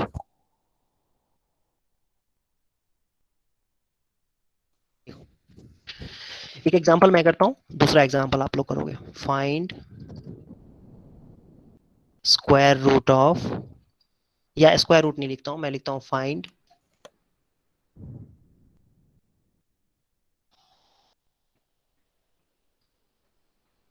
Seven plus 4 √3। कई बच्चे एक्साइटेड हो गए होंगे, हाँ इसका आंसर आ गया, बताना भी चाह रहे होंगे, बट वेट साइलेंट, ठीक है। जिन्होंने किया हुआ है उसको देखते ही आंसर पता चल गया होगा। थोड़ा सा पेशेंस रखो भाई, ठीक है, मुझे एक्सप्लेन करने दो। देखो कैसे करना होता है इस तरह के क्वेश्चन का। अब सबसे पहले काम क्या करो, सबसे पहले तुम ना इसको अज्यूम कर लो, लेट 7 + 4 √3, ये जो तुम लोगों ने 9th क्लास में सीखा था ना उसी का है यहाँ पर। इरेशनल, रैशनलाइजेशन है ना, कंपैरिजन, तो वो सब सारी चीजें अभी तुम्हें याद आएगा कि अच्छा ये तो 9th में किया था हमने। तो देखो क्या होता था ये। सबसे पहला काम ये करना है हमें, √7 + 4 √3 को √a + √b मान लेना होता है। जो भी इसके अंदर इस तरह का कोई नंबर दिया हुआ है ना, a + b √3 की वैल्यू दी हुई है, where a and b are x + y √3 दिया हुआ है, कोई नंबर ऐसा लिखा हुआ है इस तरीके से, x + y √z इस तरीके से लिखा हुआ हो, where x and y are rational numbers and z is rational but not a perfect square. तो उस तरीके से कुछ अगर नंबर दिया हुआ है जो कि देखो इस तरीके का, तो इसका स्क्वायर रूट फाइंड करना है। तो सबसे पहला काम ये करना है कि उसको √a + √b अज्यूम कर लेना है। समझ में आया? पहला स्टेप क्या करना है, √a + √b अज्यूम कर लेना है। दूसरा स्टेप है squaring both sides. Squaring both sides, square both sides अगर बच्चों स्क्वायर करेंगे तो मुझे बताएगा कोई कि क्या होगा? ये होगा रूट हट जाएगा, लेफ्ट हैंड साइड में तो रूट हट जाएगा स्क्वायर करने पे, और राइट हैंड साइड में ए स्क्वायर मतलब √a का स्क्वायर प्लस b स्क्वायर मतलब √b का स्क्वायर। √b का स्क्वायर क्या होता है? b होता है, प्लस 2ab का मतलब बच्चों 2 √ab। आई होप ये समझ में आया कैसे किया है। √a + √b का स्क्वायर होता है √a का स्क्वायर जो कि a होगा, √b का स्क्वायर जो कि b होगा, प्लस 2 √ab है ना, 2 टाइम्स xy होता है ना formula, x + y whole square is equal to x² + y² + 2xy। उस तरीके से a + b + 2 √ab हो जाएगा। अब यहां से आपको करना क्या है बच्चों, कंपैरिजन। कंपैरिजन याद करो, a + b 9th क्लास में भी ऐसे कंपेयर करते हैं, रैशनल पार्ट को रैशनल पार्ट से, इरेशनल पार्ट को इरेशनल पार्ट से। तो 2 √ab किसके बराबर हो जाएगा? 4 √3 के। अब यहां से एक मिनट, ये 2 से 2 कैंसिल आउट कर दें और फिर दोनों तरफ फिर से स्क्वायर कर देते हैं, स्क्वायरिंग बोथ साइड्स। ab की वैल्यू क्या हो जाएगी बच्चों? 12। माइक बंद कर, माइक बंद कर लो बेटा।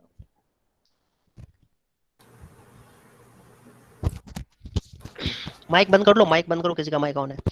a + b 7 है। अब देखो ध्यान से देखो, यहां से a + b 7 है और यहां से a + b 12 है। कोई बताएगा मुझे? गेस करके, डायरेक्टली गेस कर सकता है कोई बच्चा? 4 + 3 4 3 a की वैल्यू 4 ले लेंगे और b की वैल्यू क्या ले लेंगे? 3। हो गया, क्योंकि 4 + 3 कितना होता है? 7। 4 + 3 कितना होता है? 7। और 4 3 कितना होता है? 12। हो गया, काम खत्म। यहां पर क्या करना है, ऊपर यहां पर वैल्यू रख देना है। अब यहां से डायरेक्टली हम लिख सकते हैं कि 7 + 4 √3 की जो वैल्यू होगी वो √a + √b, √a + √b का मतलब √4 + √3। लेकिन आपको पता है ना कि √4 कितना होता है? 2 होता है। तो 2 + √3 आपका आंसर है। आई होप ये समझ में आया सबको? आया समझ में कि नहीं आया? बोलो। साले पिछले साल आईएमओ की बुकलेट में भी था और मेरी पूरी क्लास का दिमाग खराब हो गया था सॉल्व करने में, और किसी से सॉल्व नहीं किया। सर मुझे भी नहीं आया समझ। मुझे नहीं आया समझ? क्या नहीं समझ में आया तुम्हें? तुम्हें कहां पर नहीं आया समझ में, ये बताओ मुझे। सर स्क्वायरिंग बोथ साइड्स के बाद सर ये वाले स्टेप 7 + 4 √3 = इसके बाद सर समझ नहीं आया आपने क्या करा। अरे बेटा ये तुम्हें ना 6th क्लास से फिर से पढ़ना पड़ेगा। 6th क्लास की चीज मैंने यूज की है। ए प्लस बी का whole square. A plus b का होल स्क्वायर क्या होता है पता नहीं है तुम्हें? Okay sir. एक रूट ए का स्क्वायर प्लस रूट बी का स्क्वायर प्लस 2 रूट ए बी। और मुझे पता है कि बच्चे कहाँ अटकते हैं। मुझे पता था इसमें प्रॉब्लम होनी है, इसलिए मैंने इसको 3 बार एक्सप्लेन किया था। जब मैं किसी चीज को रिपीटेडली करता हूँ, कई बच्चों को लग रहा होगा कि क्यों अननेसेसरीली एक्सप्लेन कर रहे हो, ठीक है, क्योंकि मुझे पता है यही बच्चे अटकेंगे। ठीक है, माइक बंद करो सभी बच्चे। ठीक है, माइक बंद करो सभी बच्चे। हाँ, अब मैं श्योर था कि इसी में प्रॉब्लम आनी है तुम्हें। ठीक है, इसलिए मैंने इसको 3 बार बोला भी था कि A square plus B square, root ए का स्क्वायर ए होता है, रूट बी का स्क्वायर बी होता है, 2 रूट ए बी हो जाएगा। ठीक है, और फिर कंपेयर कर दिया है, ए प्लस बी को कंपेयर करेंगे 7 से और 2 रूट ए बी को हम कंपेयर करेंगे 4 रूट 3 से। मेरी बात ध्यान से सुनो बच्चों, और ये इसलिए नहीं कह रहा हूँ कि मैं कोई फ्रस्ट्रेट हो रहा हूँ या मैं कोई डिसअपॉइंट हूँ तुम लोगों के क्वेश्चन पूछने से, ऐसा नहीं है। लेकिन एक बात बताओ ना, ये जो लर्निंग का जो प्रोसेस होता है ना, मैं हर एक क्लास में यही बात बोलता हूँ, और ये मैं खुद पे भी अप्लाई करके मैंने देखा हुआ है और ये ऑब्जर्व किया है मैंने अपने दोस्तों पे साथ भी, मतलब देखा है मैंने, सबके साथ देखा है। ये लर्निंग जो प्रोसेस है ना, बड़ा डेलिकेट सा प्रोसेस होता है। ये कोई मतलब मेडिसिन की दुकान में जाकर के नहीं होता है कि भाई मेरे सिर में दर्द हो रहा है, तुम डिस्प्रिन दो, 2 रुपए तुमने दिए, डिस्प्रिन दिया, खाया तुमने, तुम्हारा सिर दर्द गायब हो गया। ये लर्निंग उस तरह से नहीं होती है। लर्निंग बहुत ही डेलिकेट प्रोसेस है। आपको इसके लिए पेन लेना पड़ता है, इसके लिए आपको एफर्ट लगाना पड़ता है, बहुत ही फोकस रखना पड़ता है। लर्निंग किसी भी चीज को, मैं खाली ये मैथ्स के स्क्वायर रूट फाइंड करने की बात नहीं हो रही है। लर्निंग, साइकिल चलाना भी एक लर्निंग था। बचपन में याद करो आपके कितनी बार घुटने छिले होंगे, कितनी बार आप गिरे होंगे, है ना। लेकिन वहां पर एडवांटेज क्या था आपके साथ कि आपका मन लगता था उसमें, तो आपने पूरी ताकत लगाई, कभी आप उससे निराश नहीं होते थे, उठ खड़े होते थे लड़ने के लिए कि भाई नहीं मुझे सीखनी है, साइकिल चलानी सीखनी है। ठीक है, स्ट्रगल वहां भी था। लर्निंग स्विमिंग में भी होता है। ऐसे थोड़ी होता है पहली बार कूदा बच्चा और वो सीख गया, तैरना सीख गया। कई बार वो उसको लगता है मैं तो गया बस डूब गया मैं। ठीक है, कई बार ऐसी चीज, कई तरह की चीजें होती है। तो कोई भी लर्निंग है, चाहे वो मैथमेटिक्स का यहाँ पर जो हम सीख रहे हैं स्क्वायर रूट, चाहे वो साइकिल चलाना, स्विमिंग करना है, या कुछ भी बोलना होता है, दौड़ना होता है। दौड़ने में भी देखा ना छोटे छोटे बच्चों को कितनी तकलीफ आती है। तुम्हें अपनी मेमोरी तो याद नहीं होगी बचपन की, लेकिन अभी देखना तुम किसी छोटे बच्चों को दौड़ने में, है ना, कितना एक्साइटेड होता तो है वो, लेकिन गिरता भी है, पड़ता भी है, गिरता भी है और फिर संभलता है। तो ऐसे ही यहाँ पर भी आपको अप्लाई करना पड़ेगा वो चीज। ठीक है, ऐसा नहीं कि मैंने बोल दिया और आपको समझ में आ जाएगा। ठीक है, ये मैं आपको एक लेसन बता रहा हूँ, ये मेरे ख्याल से जो सबसे इंपॉर्टेंट लेसन है। ये तो आप कहीं भी सीख लोगे, किताब में देख के भी सीख लोगे स्क्वायर रूट फाइंड करना, बट जो मेन चीज मैंने जो ऑब्जर्व की है वो मैं बता रहा हूँ अपनी एक्सपीरियंस से। ये लर्निंग बहुत ही डेलिकेट प्रोसेस है। इसमें आपको बहुत पेशेंस रखना पड़ता है, बहुत अलर्ट रहना पड़ता है सीखने के लिए, पूरी शिद्दत, मतलब आपको पूरा डेवोशन चाहिए होता है, तब जाके आप उसको ग्रास्प कर पाओगे। कभी भी आप एरोगेंस के साथ भी नहीं सीख सकते हो। हालांकि नहीं, ये मत समझना कि मैं कोई किसी को एरोगेंट कह रहा हूँ, यहाँ पर कोई एरोगेंट नहीं है यहाँ पर। ठीक है, सभी बच्चे प्यारे बच्चे हैं, बट कभी एरोगेंसी से नहीं सीख सकते हो। तुम सोचो कि तुम स्विमिंग करने जा रहे हो और वहां पर तुम्हें कोई इंस्ट्रक्टर कुछ बता रहा है और तुम वहां पर एरोगेंट हो गए। ऐसे कैसे भाई, मैं तो खड़े होकर के तैरूंगा, मैं लेट के नहीं तैरूंगा, मैंने तो पैसे दिए हैं। ठीक है, नहीं सीख पाओगे खड़े होकर के, तुम तैरना नहीं सीख पाओगे। ठीक है, तुम्हें वो इंस्ट्रक्शंस फॉलो करने पड़ेंगे, तुम्हें अलर्ट रहना पड़ेगा, नहीं तो तुम्हारी उसमें प्रॉब्लम भी आ सकती है तैरने के टाइम में। तो वहां यहाँ पर भी सेम चीज है। हालांकि इसमें जिंदगी मौत का तो सवाल नहीं है स्विमिंग की तरह, और चोट लगने का भी सवाल नहीं है यहाँ पर, जैसे कि साइकिलिंग सीखते टाइम में होती है। लेकिन आपको अलर्ट रहना पड़ेगा, पूरी फोकस के साथ देखना पड़ेगा, समझना पड़ेगा, और डेवोशन भी देना पड़ेगा। इसमें सीखना चाहते हो तो आपको पूरा डेवोटेड होकर के 1.5 घंटे आपको टाइम देना पड़ेगा, अलर्ट रहना पड़ेगा।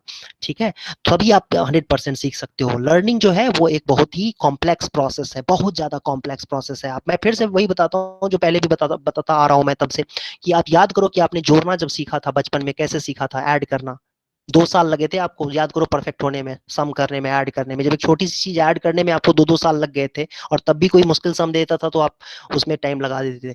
तो यहाँ पर तो एक नई चीज सीख रहे हो ना, तो यहाँ पर आपको उतने ही कहना चाहिए कि एक्साइटमेंट के साथ आपको यहाँ पर भिड़ना पड़ेगा, लगना पड़ेगा, तब जाके आप चीजों को ग्रास्प कर पाओगे। तो ये हमेशा के लिए याद रख लेना बच्चों, ये लेसन हमेशा के लिए याद रख लेना आप लोग, कि आपको ये लर्निंग जो है कॉम्प्लेक्स प्रोसेस है। इसमें आपका डेडिकेशन जो है वो बहुत ज्यादा चाहिए होता है। और लर्निंग से मेरा मतलब है मैथमेटिक्स हो, चाहे फिजिक्स हो, चाहे केमिस्ट्री हो, चाहे स्विमिंग हो, साइकिलिंग हो, या फिर और भी कोई स्किल सीखना हो, चेस हो, या कोई भी चीज हो, आपको पूरा डेडिकेशन के साथ करोगे।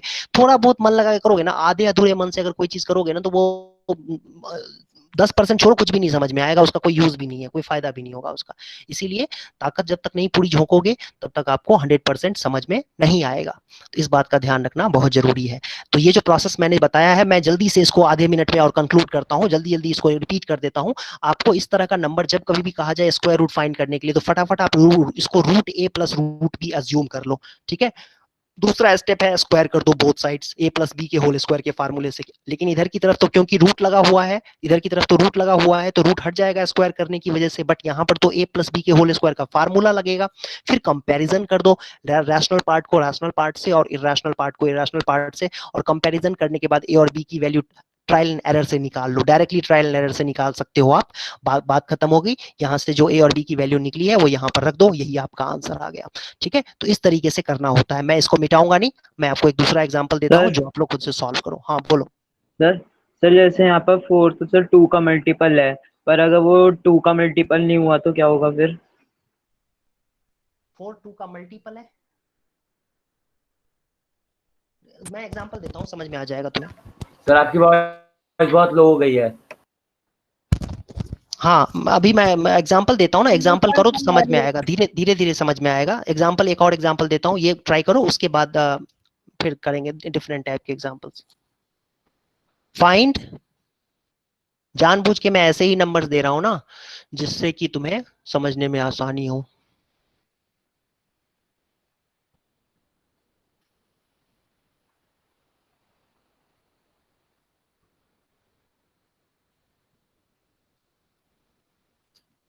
Find under root 10 plus root 96, इसकी वैल्यू फाइंड करनी है।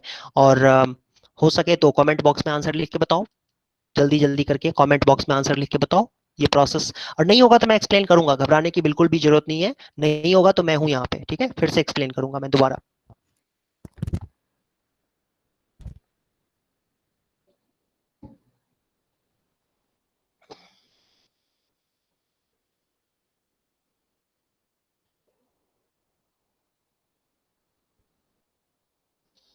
ऋषिका का आंसर मेरे ख्याल से सही नहीं है, आदित्य वर्मा का आंसर सही लग रहा है।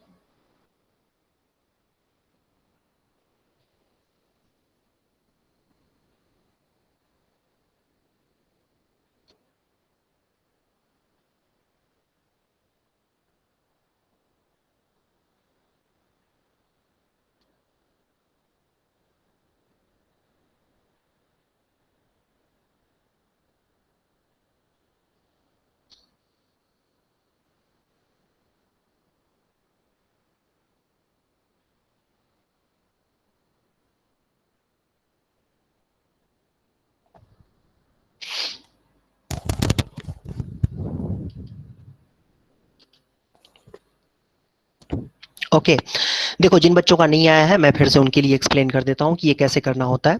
सबसे पहला काम तो हमें ये करना होगा कि let under root 10 plus root 96 is equal to root A plus root b, ऐसे एज्यूम करना होता है। फिर squaring both sides, squaring both sides क्या आएगा, 10 plus root 96 is equal to a plus b plus 2 root A b, whole square कर दिया दोनों साइड में। फिर कंपेयर करेंगे तो ए प्लस बी की वैल्यू हो जाएगी 10 और 2 रूट ए बी की वैल्यू हो जाएगी रूट 96, ठीक है। तो आपके पास दोनों तरफ स्क्वायर कर दोगे तो क्या आ जाएगा 4ab, यहाँ से इसका स्क्वायर किया दोनों साइड में, और रूट 96 का स्क्वायर 96 हो जाएगा। 4 से कितने पे जाएगा 24 पे, तो ए बी की वैल्यू क्या आ गई 24। अब यहाँ से देखो ए प्लस बी 10 है और ए बी की वैल्यू 24 है ना, 4 पे जाएगा ना, ये 4 2 जा 8 4 4 जा 16, हाँ 24। तो कितना कौन कौन से नंबर्स बन रहे हैं बेटा, 6 4 है ना, 6 और 4 10 होता है और 6 4 जा 24 होता है। तो ए की वैल्यू क्या ले सकते हैं 6 और बी की वैल्यू क्या ले सकते हैं 4। तो यही आपका आंसर आ गया। अब यहाँ पर रख दो, है ना, यहाँ पर रखोगे तो क्या आएगा रूट ए का मतलब रूट 6 और रूट बी का मतलब रूट 4 का मतलब 2। तो 2 प्लस रूट 6 या 6 रूट 6 प्लस 2, दोनों में से चाहे जो भी लिख लो आप, कोई फर्क नहीं पड़ता है। 2 प्लस रूट 6 लिखो या रूट 6 प्लस 2 लिखो, एक ही बात है। तो यही आपका आंसर है रूट 6 प्लस 2। आई होप ये क्लियर है, समझ में आ गया सबको। Yes sir. Yes sir. Yes sir.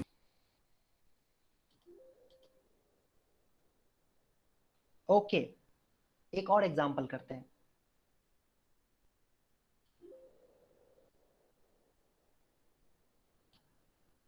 इस कॉन्सेप्ट के ऊपर फाइनल एग्जांपल है, बाकी डीपीपीस दूंगा तो डीपीपी से प्रैक्टिस करना। अभी के लिए एक एग्जांपल करो।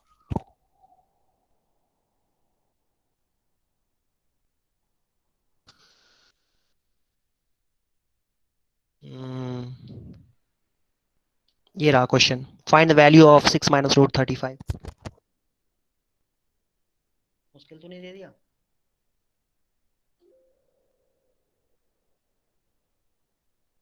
रुक जाओ बच्चों, रुक जाओ रुक जाओ। Sir √7/2 minus √5/2। ये ज्यादा गलत दे दिया, गड़बड़ दे दिया क्वेश्चन,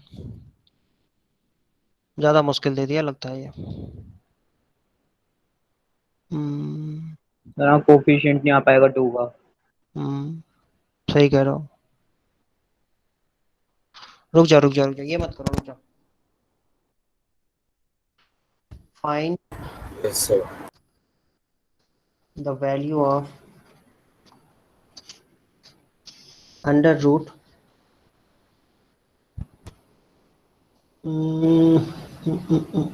एक मिनट सोचने दो, सोचने दो।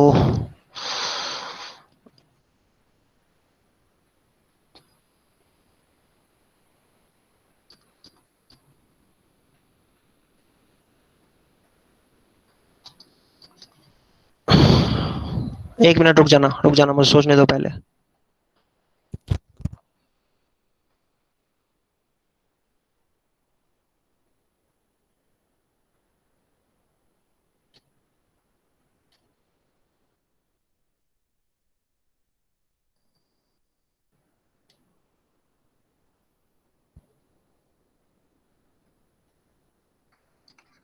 ये रहा क्वेश्चन, ये है क्वेश्चन।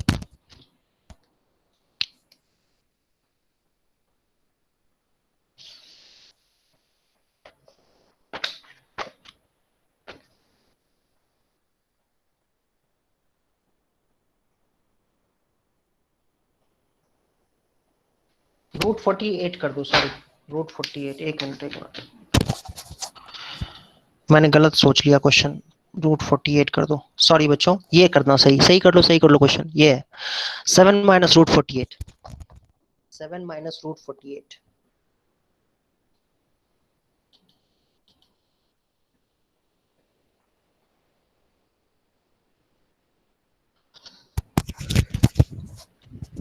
अरे माइनस का साइन है, प्लस का साइन क्यों लगा रखा है सबने? माइनस का साइन है, माइनस का साइन है, ध्यान से देखो। 7 माइनस √48 है बच्चों।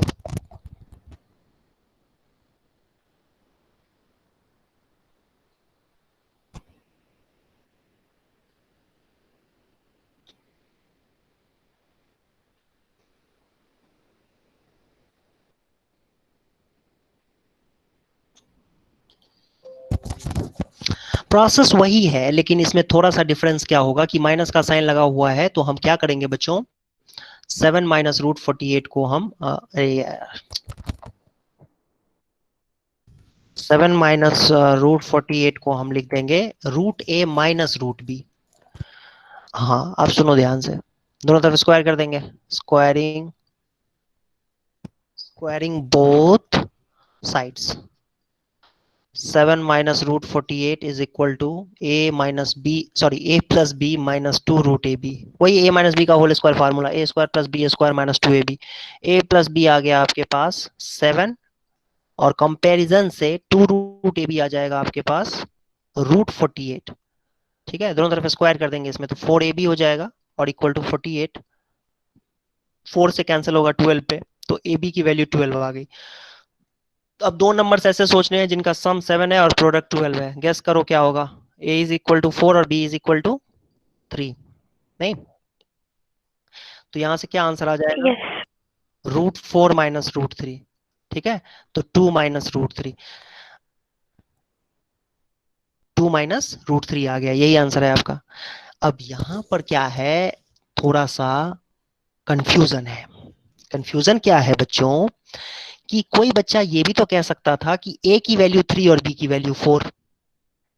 भाई देखो, इससे पहले हम लोगों ने जो एग्जांपल किया था ना, प्लस वाला एग्जांपल, जिसमें 7 प्लस √48 लिखा होता था, तो 7 प्लस √48 वाले में प्लस था ना, तो कोई इश्यू नहीं था, क्योंकि √2 प्लस 3 की वैल्यू और 3 प्लस रूट टू की वैल्यू उल्टा पुल्टा करेंगे तो सेम ही रहता है। मतलब मैं ये कहना चाह रहा हूं 2 प्लस रूट थ्री लिखें चाहे रूट थ्री प्लस टू लिखें, ये दोनों वैल्यूज बराबर है।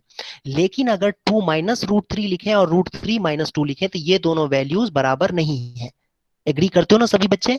तो प्लस वाले साइन में तो कोई दिक्कत नहीं थी, किसी को भी ए ले लो किसी को भी बी ले लो, कोई प्रॉब्लम नहीं थी। लेकिन यहां पर ए जो होता है वो बड़ी वैल्यू लेते हैं, जैसे 4 और 3 आया ना, 4 और 3, तो ए की वैल्यू लेंगे बड़ी वाली मतलब 4 और बी की वैल्यू लेंगे, या जैसे जो पहले लिया हुआ है ना यहाँ पर ए रूट ए माइनस रूट बी, तो जैसे ए को हम 4 लेंगे और बी की वैल्यू 3 लेंगे। बड़ी वैल्यू पहले लेते हैं छोटी वैल्यू बाद में, मतलब माइनस वाला ये वैल्यू ओवरऑल पॉजिटिव आना चाहिए। आप इसको इस बात का ध्यान रखना है आपको, ठीक है। जो रूट से बाहर वैल्यू मैंने बताया था ना कि रूट 4 की वैल्यू माइनस टू नहीं होती है, रूट 4 की वैल्यू क्या होती है प्लस टू, माइनस टू नहीं होती है इसीलिए। और अगर तुमने रूट थ्री माइनस टू ले लिया होता, थोड़ी स्पीड स्लो रखा करो।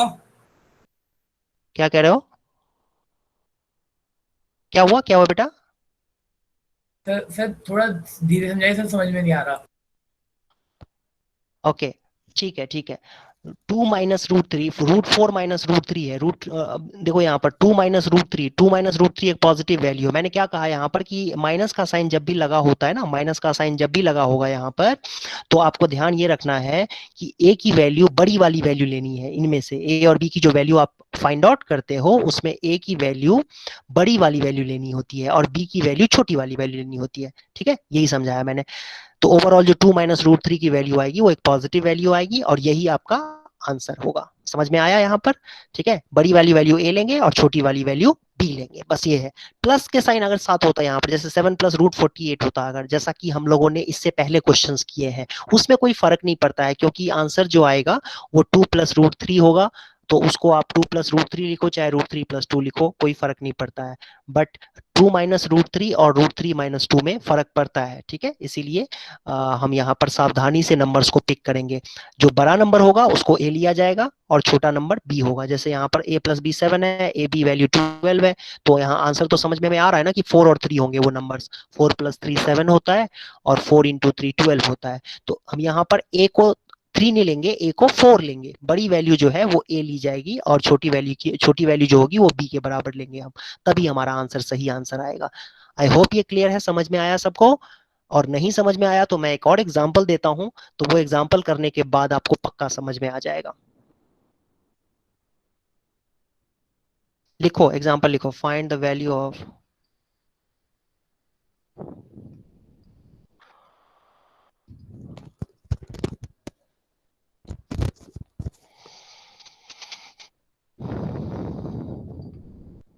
Four minus two root three.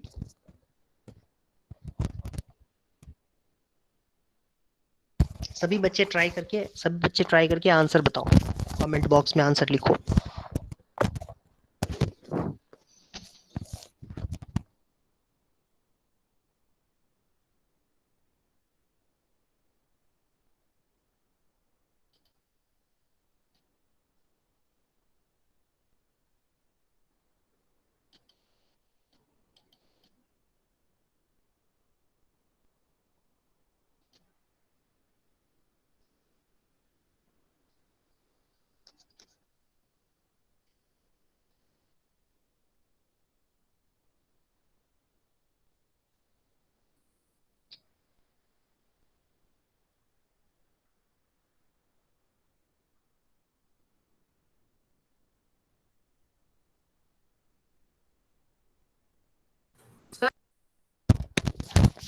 Comment box में लिखो आंसर।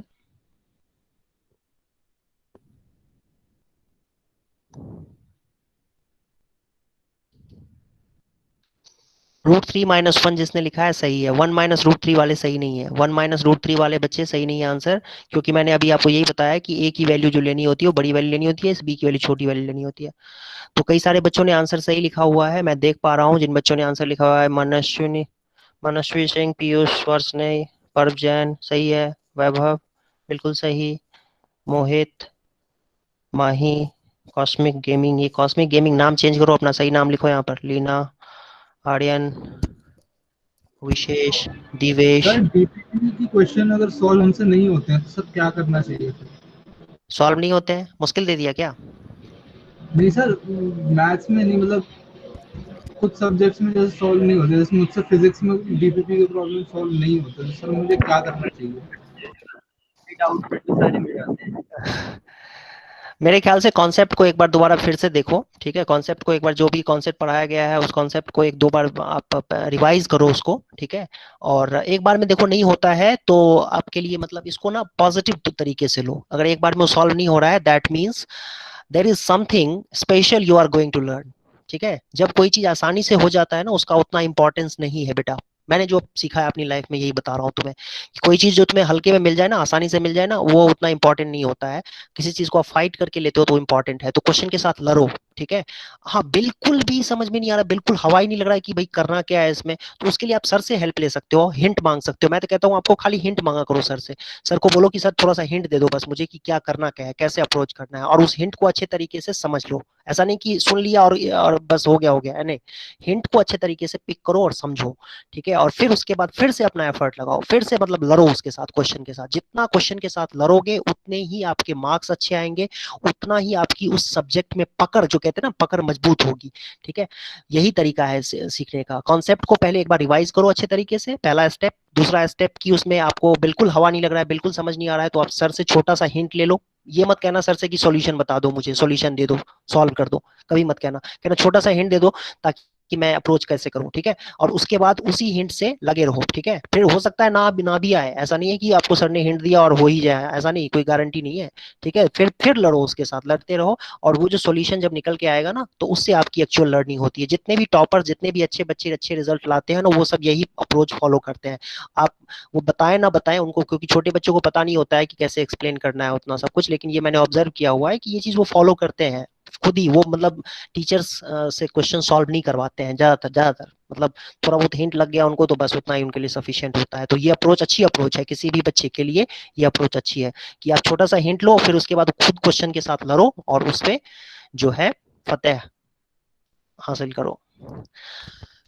कई सारे बच्चों, हाँ, कई सारे बच्चों ने आंसर लिख दिया है। अब मैं एक बार बता देता हूँ कि भाई देखो कैसे होगा, जल्दी जल्दी इसको कर लेते हैं बच्चों। तरीका वही है, सबसे पहला काम क्या करेंगे, let this is equal to root A minus root b, और ध्यान रहे कि ये जो वैल्यू लेनी है वो बड़ी वैल्यू, बी की वैल्यू छोटी वैल्यू लेनी है। फिर क्या करेंगे बेटा, squaring both the sides. Squaring both sides क्या आएगा, सबने सही गेस किया है, रूट हट जाएगा स्क्वायर करने से। और लेकिन इधर तो a माइनस बी का फार्मूला लगेगा, a minus b whole square का फार्मूला लगेगा, तो ये आपके पास क्या आएगा बेटा, ये आएगा। अब कंपेयर करेंगे, a प्लस बी का कंपैरिजन होगा किससे, 4 से। और माइनस टू रूट ए बी का कंपेयर किससे होगा बच्चों, माइनस टू रूट 3 से।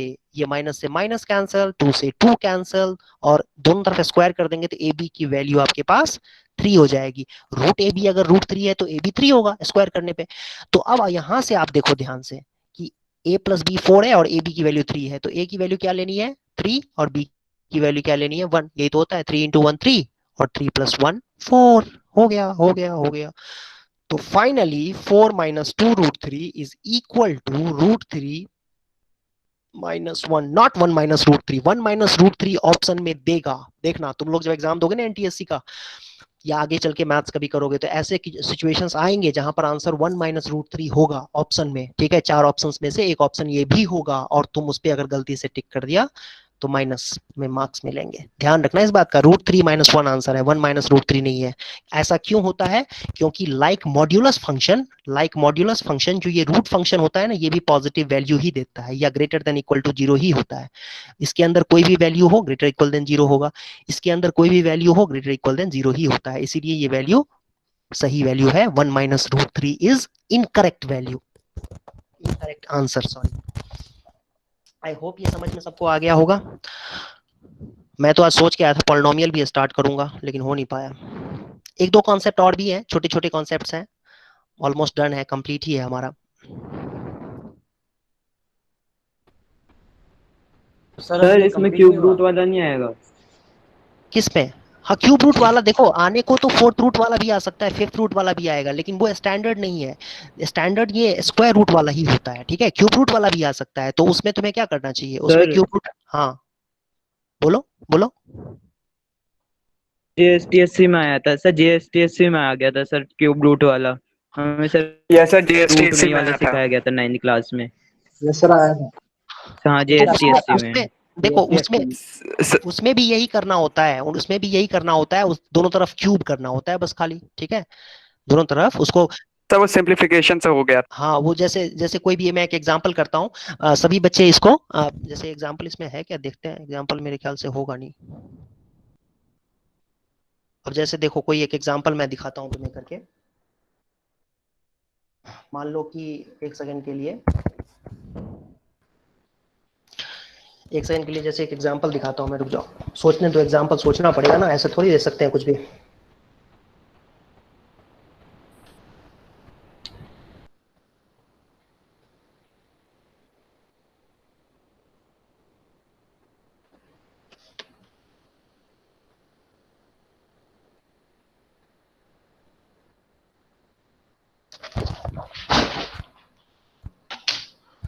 हाँ देखो, जैसे ये क्वेश्चन है, इसका तुम्हें क्यूब रूट निकालना है, ठीक है, तो क्या करो तुम इसका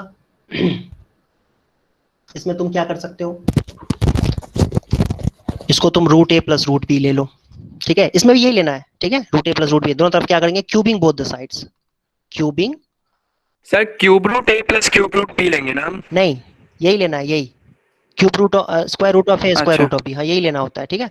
फिर दोनों तरफ क्यूब कर दो, दोनों तरफ क्यूब करोगे तो क्या आ जाएगा, ये आ जाएगा तुम्हारे पास, और इधर की तरफ क्या आएगा, देखो तो इधर की तरफ क्या आएगा, A root A plus B root B, 3 root A B root A plus B. अरे ये मैंने से कुछ गलत कर दिया क्या, कुछ गलत कर दिया, रुक जाओ, ये सही कह रहे हो तुम, क्यूब ही लेना पड़ेगा इसमें तभी तो आएगा, क्यूब ही लेना पड़ेगा, आई एम सॉरी बच्चों, आई एम सॉरी, क्यूब लेना पड़ेगा इसके अंदर तभी आएगा ये। ओके, क्यूब ले लिया हमने, और उसके बाद क्या करना है, दोनों तरफ क्यूब करेंगे तो ये हो जाएगा ए, ये हो जाएगा बी, ये हो जाएगा 3 cube root of A B into में cube root of A plus cube root of B, और फिर यहां से कंपैरिजन करेंगे तो a प्लस बी की वैल्यू क्या होगी, 10 हो जाएगी, a प्लस बी की वैल्यू 10 ले लेंगे, और जो इरेशनल पार्ट है उसको हमने क्या करना है, यहाँ पर इरेशनल पार्ट क्या आएगा, देखो ध्यान से, 3 times cube root of A, cube root of A क्या बन जाएगा यहाँ पर, इससे कोई फायदा होगा नहीं, ये अच्छा एग्जांपल लग नहीं रहा है मुझे, cube root of a square b बन जाएगा 3 टाइम्स, और ये बन जाएगा cube root of A b square, ठीक है, ये बन जाएगा तुम्हारा 6 रूट 3 के इक्वल, इसको कंपेयर करें 3 2 जाती 2 के टेबल में चला जाएगा ये। ओके, अब यहाँ से फिर से कंपेयर, देखो ये बन जाएगा a की पावर 2/3 और b की पावर 1/3 प्लस a की पावर 1/3 और b की पावर 2/3, ये आ जाएगा 2 रूट 3 के इक्वल। फिर यहाँ से a की पावर 1/3 और b की पावर 1/3 कॉमन ले लेंगे तो क्या मिलेगा हमें, a की पावर 1/3 a की पावर 1/3 प्लस b की पावर 1/3, ये मिल जाएगा इक्वल टू 2 रूट 3। लेकिन इससे फायदा नहीं हुआ ना, हमें ये प्रॉब्लम ये आ गई कि हमें इससे फायदा नहीं हुआ। एक मिनट a प्लस बी की वैल्यू 10 है, और यहाँ से कुछ कंपैरिजन नहीं कर सकते हैं, इजीली कंपैरिजन नहीं कर सकते हैं। अगर मान लो मैंने इसको रूट ए प्लस रूट की cube root of A cube root of B ही लिया होता, वो क्या होता है इसमें, अरे एक काम करते हैं, रुक जाओ, इस क्वेश्चन पे ना, ये क्यूब वाले क्वेश्चन जो होते हैं ना, क्यूब वाले क्वेश्चन हम अगली क्लास में डिस्कस करेंगे, या नहीं तो एक काम करते हैं, डाउट क्लास में, अभी क्लास एंड होने दो उसके बाद डिस्कस करेंगे, और जिस बच्चे को डाउट हो वो रुक जाना, ठीक है। अभी मैं एक छोटा सा कॉन्सेप्ट, एक क्वेश्चन और करा देता हूँ, और उसके बाद इसके ऊपर आएंगे, जिसको सीखना हो वो रुकेगा, और जिसको नहीं करना है वो मेरे ख्याल से लॉग आउट कर सकता है। तो अभी फिलहाल एक लास्ट क्वेश्चन कर लेते हैं इसके ऊपर, क्यूब वाले स्क्वायर रूट के ऊपर लास्ट क्वेश्चन कर लेते हैं, फिर हम लोग क्यूब वाले क्वेश्चंस देखेंगे, तब तक हो सकता है आइडिया भी स्ट्राइक कर जाए, ठीक है।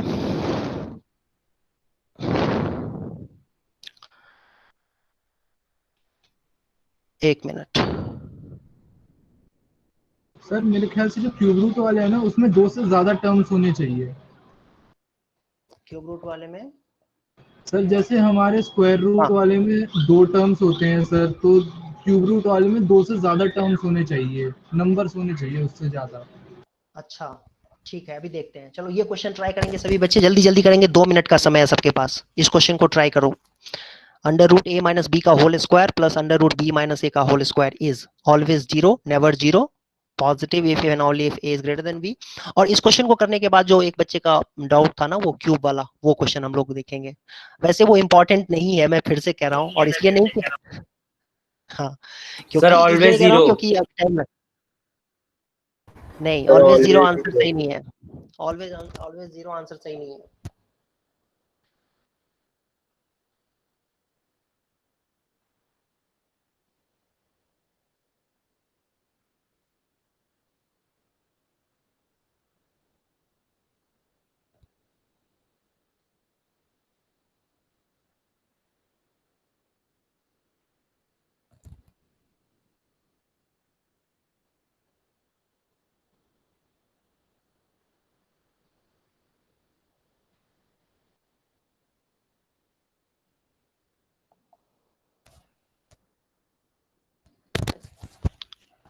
वन एंड हाफ मिनट बचे हैं, जल्दी जल्दी करो। सी सी ओके, आंसर देख रखा है।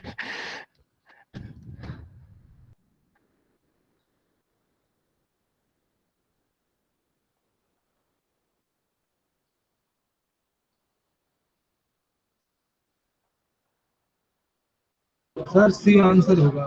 मेरा चैट बॉक्स नहीं खुल रहा से, इसीलिए मैंने बोल के आंसर बता दिया। ओके ठीक है, अभी देखते हैं।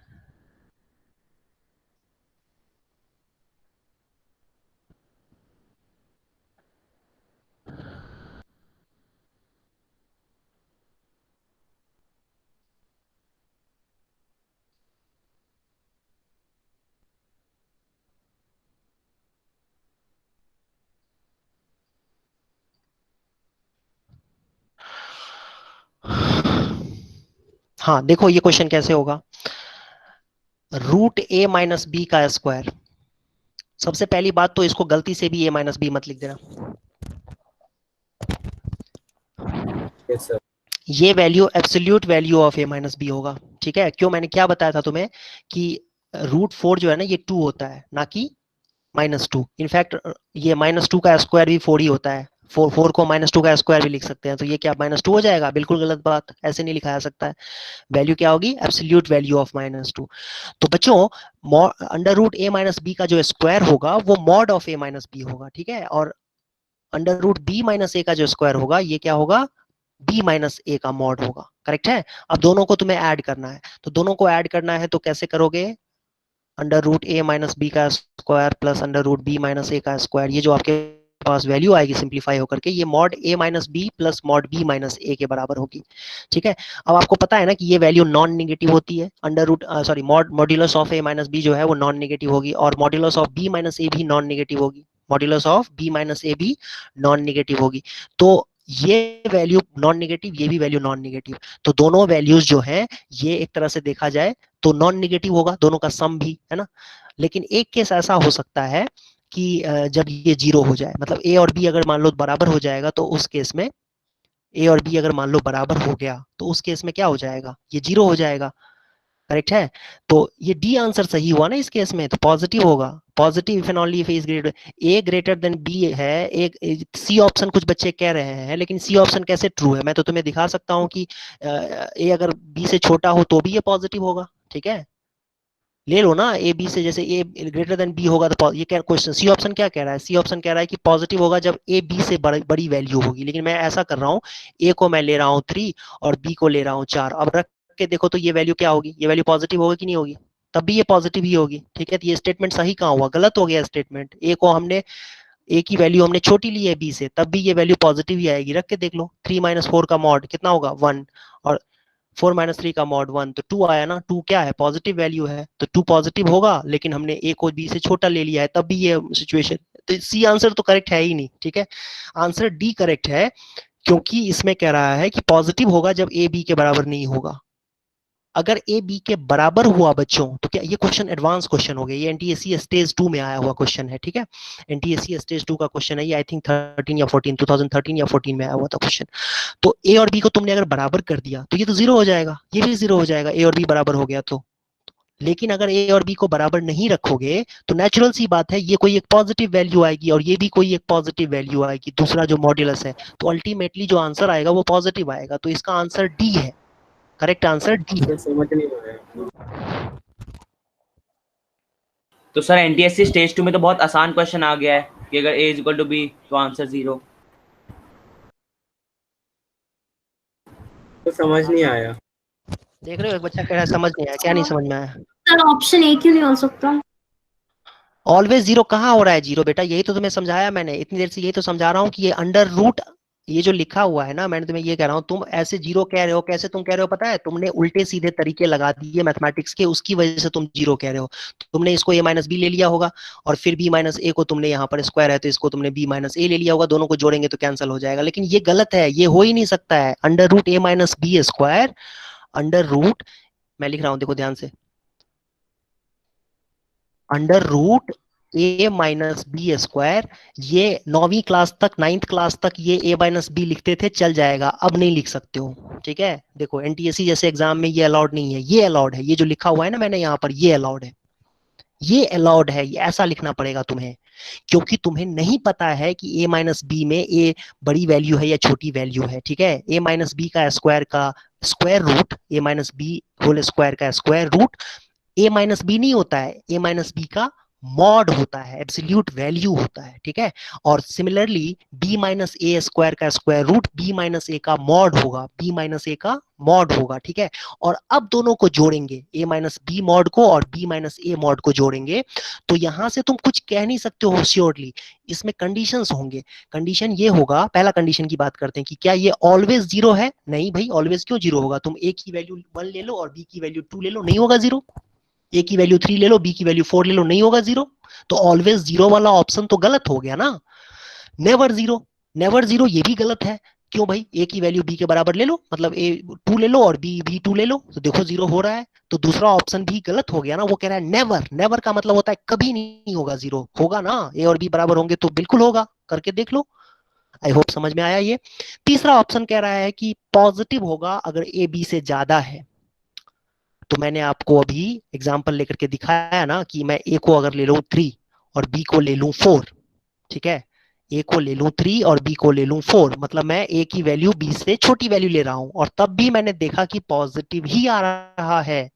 इस ऑप्शन पे ध्यान से सुनना, ठीक है, सी ऑप्शन को ध्यान से सुनना। ये कह रहा है कि पॉजिटिव होगा अगर ए बी से ज्यादा होगा तो, लेकिन मैं कह रहा हूं भाई ए की वैल्यू कम ले रहा हूं, जानबूझ के मैं ए की वैल्यू बी से कम ले रहा हूं और तब मैं वैल्यू निकाल रहा हूं इसका।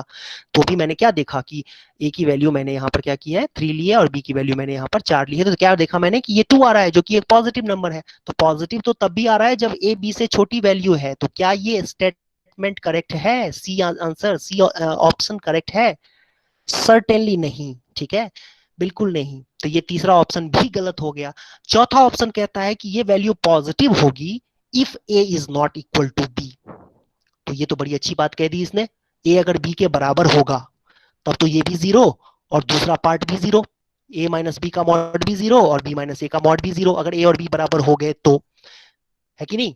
लेकिन अगर ये दोनों बराबर नहीं हुए, जैसा कि ये कह रहा है ना कि ए और बी बराबर नहीं हुए, तो बराबर नहीं होंगे तो पॉजिटिव होगा कि नहीं होगा? बिल्कुल होगा, करके देख लो। ए की वैल्यू तुम कुछ भी ले लो लेकिन बी के बराबर मत लेना, क्योंकि कह रहा है ना ये क्वेश्चन में कि ए और बी, ऑप्शन में कह रहा है ना कि ए और बी को आप बराबर मत लो अगर, तो ये पॉजिटिव होगा। तो वो तो होगा ही, ए और बी को कुछ भी तुम ले लो बट बराबर मत लेना, तो ये पॉजिटिव वैल्यू ही आएगी, क्योंकि मॉड लगा हुआ है ना, मॉड का मतलब ही होता है पॉजिटिव, जीरो नहीं तो पॉजिटिव ही तो होगा। ठीक है, जीरो कब होगा? जब ए बी के बराबर होगा। तो आप देख सकते हो ये क्वेश्चन बहुत डेप्थ वाला क्वेश्चन था। बच्चे इसको कह रहे हैं कि एक बच्चे ने कहा कि बड़ा आसान क्वेश्चन है। ये मैं बता रहा हूँ कि जो इस साल का टॉपर था ना वो भी नहीं कर पाया था, जिसके सबसे ज्यादा एनटीएससी में नंबर आए थे वो भी ये बच्चा क्वेश्चन गलत करके आया था। ठीक है, और कह रहे हो कि क्योंकि ये बिल्कुल नया क्वेश्चन उन्होंने डाल दिया था, और है तो कॉन्सेप्ट बहुत सिंपल, लेकिन जो बच्चा डेप्थ में स्टडी नहीं करेगा वो ये नहीं कर पाएगा। वो तो कुछ भी ऑप्शन लगा के आ जाए। सबसे पहले तो बच्चा ये कहेगा कि ऑलवेज जीरो, सबसे पहले बच्चा ये टिक करके आता है ऑलवेज जीरो। भाई ऑलवेज जीरो तो हो ही नहीं सकता है। क्यों? क्योंकि तुम्हें बेसिक्स ही नहीं पता है इसका कि ये बेसिक क्या होता है। ये under root a minus b whole square is not equal to a minus b, it's equal to modulus of a minus b, जो हम लोगों ने आज की क्लास में सीखा है। ठीक है, और उसके बाद modulus under root b minus a का होल स्क्वायर जो है it is not equal to b minus a, it's mod of B minus A, और फिर उसके बाद हमने सीखा, ध्यान से सुना समझा कि क्या क्या क्यों जीरो नहीं हो सकता है। ऑलवेज जीरो कह रहा है तो हमने देखा ना ऑलवेज जीरो नहीं होगा भाई। ए की वैल्यू 1 ले लें और बी की वैल्यू 2 ले लें, जीरो नहीं होगा। ए की वैल्यू 3 ले लें, बी की वैल्यू 4 ले लें, नहीं होगा ऑलवेज जीरो। नेवर जीरो कह रहा है तो ये भी गलत कह रहा है। नेवर जीरो कैसे भाई हो सकता है? ए की वैल्यू और बी की वैल्यू, ए और बी दोनों की वैल्यू 2 ले लो, ए की वैल्यू भी 2, बी की वैल्यू भी 2, तो जीरो होगा। तो ये स्टेटमेंट गलत हुआ ना। ऐसे ही तीसरा स्टेटमेंट हमने कंट्राडिक्ट करके दिखा दिया कि भाई नहीं ये भी गलत है। चौथा ऑप्शन करेक्ट है। तो आई होप ये समझ में सबको आ गया होगा। ठीक है, मेरे ख्याल से थोड़ा ज्यादा ही हो गया आज क्लास, तो वाइंड अप करते हैं। किसी को कोई डाउट हो तो आप पूछ सकते हो। सर वो बताओ सर लास्ट का क्वेश्चन बताओ वो वाला। किसी को कोई डाउट हो तो पूछ सकते हो, बाकी बच्चे साइन आउट कर सकते हैं। हाँ बोलो। हेलो सर, जीएसटी का वो एनटीएससी का सर, जीएसटी का क्वेश्चन बताओ वो वाला, क्यूब रूट वाला। हाँ क्या था क्वेश्चन? बोलो, क्वेश्चन बोलो तब समझ में आ जाएगा मुझे। हाँ सर बताता हूँ। Sir cube root of 20 plus 14 root 2 plus cube root, अरे एक मिनट रुक जाओ। 20 प्लस 14 रूट 2, 14 रूट 2। हाँ सर इसके क्यूब रूट में है सर, क्यूब रूट में है सारा। अच्छा क्यूब रूट में है सारा, ठीक है। हाँ उसे प्लस ऐड हो रखा है इससे, रूट वो cube root 20 plus 14 root 2। Cube root of sir 20 minus 14 root 2, minus 14 root 2। हाँ ये है ना। हाँ तो ये तो क्वेश्चन ही अलग है, ये क्यूब रूट का क्वेश्चन है ही नहीं। ये तो क्वेश्चन ऐसे बिना इसके क्यूब रूट के सॉल्व होगा ना ये क्वेश्चन। ठीक है, ये तुम्हें निकालना है ना क्वेश्चन। तुम्हें दिख रहा है स्क्रीन पे साफ यही लिखा है ना, सही है ना? Yes sir, yes sir. इसको एक्स मान लेंगे। हाँ बिल्कुल, इसको एक्स मान लेंगे, इसको एक्स मान लेंगे। ठीक है, इसको एक्स मान लो और फिर दोनों तरफ क्यूब कर दो, दोनों तरफ क्यूब कर दो। A cube plus B cube का फार्मूला लगेगा तो क्या बन जाएगा ये 20 plus 14 root 2 plus 20 minus 14 root 2 और फिर 3ab है ना। 3ab का मतलब हुआ cube root of 20 plus 14 root 2 और अंडर रूट में cube root of 20 minus 14 root of 2 और इनटू में x is equal to x cube. ये समझ में आया? एक्स क्यों लिख दिया मैंने? होता फार्मूला होता है ना A cube plus B cube plus 3ab into A plus B. लेकिन ए प्लस बी तो ये है ना, ए प्लस बी क्या है बेटा? देखो ध्यान से देखो, ए प्लस बी तो एक्स ही है ना, है कि नहीं? Yes sir, yes. हाँ इसलिए x लिख दिया है यहाँ पर। अब देखो इससे ये कैंसिल हो जाएगा, कैंसिल होगा। 20 20 कितना होता है 40, 40 प्लस 3, ध्यान से देखना ये देखो a प्लस बी और a माइनस बी कितना बन जाएगा ये 400 माइनस 196 टू जा कितना होता है भाई 8 आएगा, 8 आएगा, 8 आ जाएगा ये। और 8 का क्यूब रूट कितना होता है 2 होता है और फिर x आएगा equal to x cube. Calculation तो मेरे ख्याल से तुम कर सकते हो है ना, इसको ना कैलकुलेट करना। ये दोनों आपस में a प्लस बी और a माइनस बी से सिंप्लीफाई होकर के a square minus B square हो जाएगा और a square minus B square की वैल्यू 8 आएगी और 8 का क्यूब रूट 2 होता है तो 3 into 2 into x, 3 into 2 into x का मतलब 6x हो जाएगा। फाइनली तुम्हारे पास जो इक्वेशन बन के आई है वो ये इक्वेशन बन के आई है। ठीक है, और इसको अब तुम देखो कि ये एक 9th क्लास में तुमने सीखा होगा इंटीजर रूट थ्योरम है ना, जिसमें कि फैक्टर निकाल के चेक करते थे कहां पर जीरो हो रहा है। ये 40 का फैक्टर चेक करते थे कहां पर जीरो हो रहा है, तो 40 का फैक्टर चेक करेंगे तो आई थिंक 6 पे हो रहा है ना, 4 पे हो रहा है, सॉरी 4 पे हो रहा है। 4 4 जा 16, 16 4 जा 64 और ये 64 और ये भी क्या है ना, यस सर 4 पे हो रहा है। हाँ तो x की वैल्यू 4 हो गई, लेकिन x तो हमने इसको माना था ना तो ये 4 होगी। सर इंटीजर रूट थ्योरम तो कोरोलरी होती है ना रैशनल रूट थ्योरम की। बिल्कुल ठीक है, बिल्कुल। तो ये देखो ये क्यूब रूट नहीं निकालना था इसमें बहुत ही सिंपल तरीके से इसको x लेना था और फिर दोनों तरफ आपको क्यूब कर देना था और दोनों तरफ क्यूब करने के बाद थोड़ा सा मैनिपुलेशन यहाँ पर ये था कि 3a into B into A plus B जो था उसकी जगह पे हमने x रख दिया था और राइट हैंड साइड में क्यूब किया है तो x क्यूब आएगा और फिर उसके बाद सिंप्लीफाई करोगे तो आपके पास इक्वेशन ये बन के आ जाएगी। और इस इक्वेशन का सॉल्यूशन कैसे निकालते हैं, जो लास्ट वाला टर्म होता है कांस्टेंट टर्म उसके फैक्टर्स को चेक करते हैं कि और उन्हीं में से कोई एक फैक्टर पुट करके देखते हैं कि कहां पर जीरो हो रहा है। तो x की वैल्यू 4 लेंगे क्योंकि 40 का फैक्टर 4 होता है और 4 रख के देखेंगे तो 0 के बराबर आ रहा है लेफ्ट हैंड साइड, तो इसका मतलब 4 is one of the solutions. बस खत्म हो गया कहानी, इसका मतलब x की वैल्यू 4 है। सर मेरा एक डाउट है एनटीएससी की प्रिपरेशन को लेकर। बोलो सर जो बच्चे लास्ट ईयर में, जैसे मैं लास्ट ईयर में नहीं था एनरोल किया हुआ फाउंडेशन कोर्स के लिए, तो सर जो लास्ट ईयर की चीजें एनटीएससी में आएंगी सर, वो तो हमारी कवर नहीं हो रखी है, तो सर वो हम कैसे टैकल करेंगे? नहीं, सारा कुछ कवर होगा इस साल, ऐसा कुछ नहीं होता है, सारा कुछ कवर होता है। देखो 9th क्लास के बच्चों के लिए क्या एडवांटेज हो जाता है, जो यहाँ बच्चे 9th क्लास में आए होंगे ना, उनके लिए एडवांटेज ये होगा कि उनका थोड़ा रिवीजन ज्यादा हो जाता है, बस और कुछ नहीं, फर्क है। ठीक है, कॉन्सेप्ट वो जितने 9th क्लास में कराए ना, वो सारे यहाँ पर कराने ही पड़ते हैं, क्योंकि हमारे पास नए बच्चे ज्यादा ही आते हैं, 10th क्लास में ही ज्यादा बच्चे आते हैं। ठीक है, तो उनके लिए, बल्कि 10th क्लास के बच्चे जो है ना, वो उनके लिए जो मॉड्यूल दिया हुआ है, और 9th क्लास का जो मॉड्यूल दिया हुआ है 10th क्लास में, मतलब 9th के बच्चे जो 10th में आएगा, उनके लिए जो मॉड्यूल है, सेम ही मॉड्यूल होता है, मॉड्यूल में कोई फर्क नहीं है, तो सिलेबस हम लोग सेम ही कवर करेंगे, कोई डिफिकल्टी तुम्हें नहीं होगी, सारा कॉन्सेप्ट कवर हो जाएगा। बस तुम्हें अपनी तरफ से एफर्ट लगाना पड़ेगा, तभी जाके क्लियर होगा एनटीएससी। ठीक है, क्योंकि एनटीएससी में जो सर लेवल एक ऑफ और क्वेश्चन है वो हर एक साल बढ़ता जा रहा है। सर हाँ बोलो, क्या डाउट है, बोलो बोलो बोलो, डॉट बोलो। सर एक और बोलता हूँ मैं। हाँ सर, एक है question, if x equals to 5√21 divided by एक मिनट, √3 एक प्लस मिनट, एक मिनट, √7। एक मिनट, अरे रुक जाओ एक मिनट, मुझे तो क्वेश्चन तो नोट करने दो, बोलो फिर से बोलो। हाँ sir, if x equals to 5√21 divided by √3 plus √7, then the value of x plus 5√7 divided by x minus 5√7 into x plus 5√3 divided by x minus क्या गंदा 5√3। क्वेश्चन है ये, क्या लिखा है, क्या है? Then find the value of x plus 5√7, x plus 5√7। Sir एक मिनट सर, नीचे भी x माइनस लिखा हुआ है, x माइनस 5√7 ईयर्स, और सर इंटू हो ठीक रखा है है, इससे, हाँ, और सर इससे इंटू हो रखा है x प्लस 5√3। x प्लस लिखो एक 5√3, मिनट। ये ऐसे, हाँ, और divided by x minus 5√3। x minus 5√3, ये करना है। हाँ हाँ सर, हाँ, हाँ ये सर करना है। Yes, sir yes yes.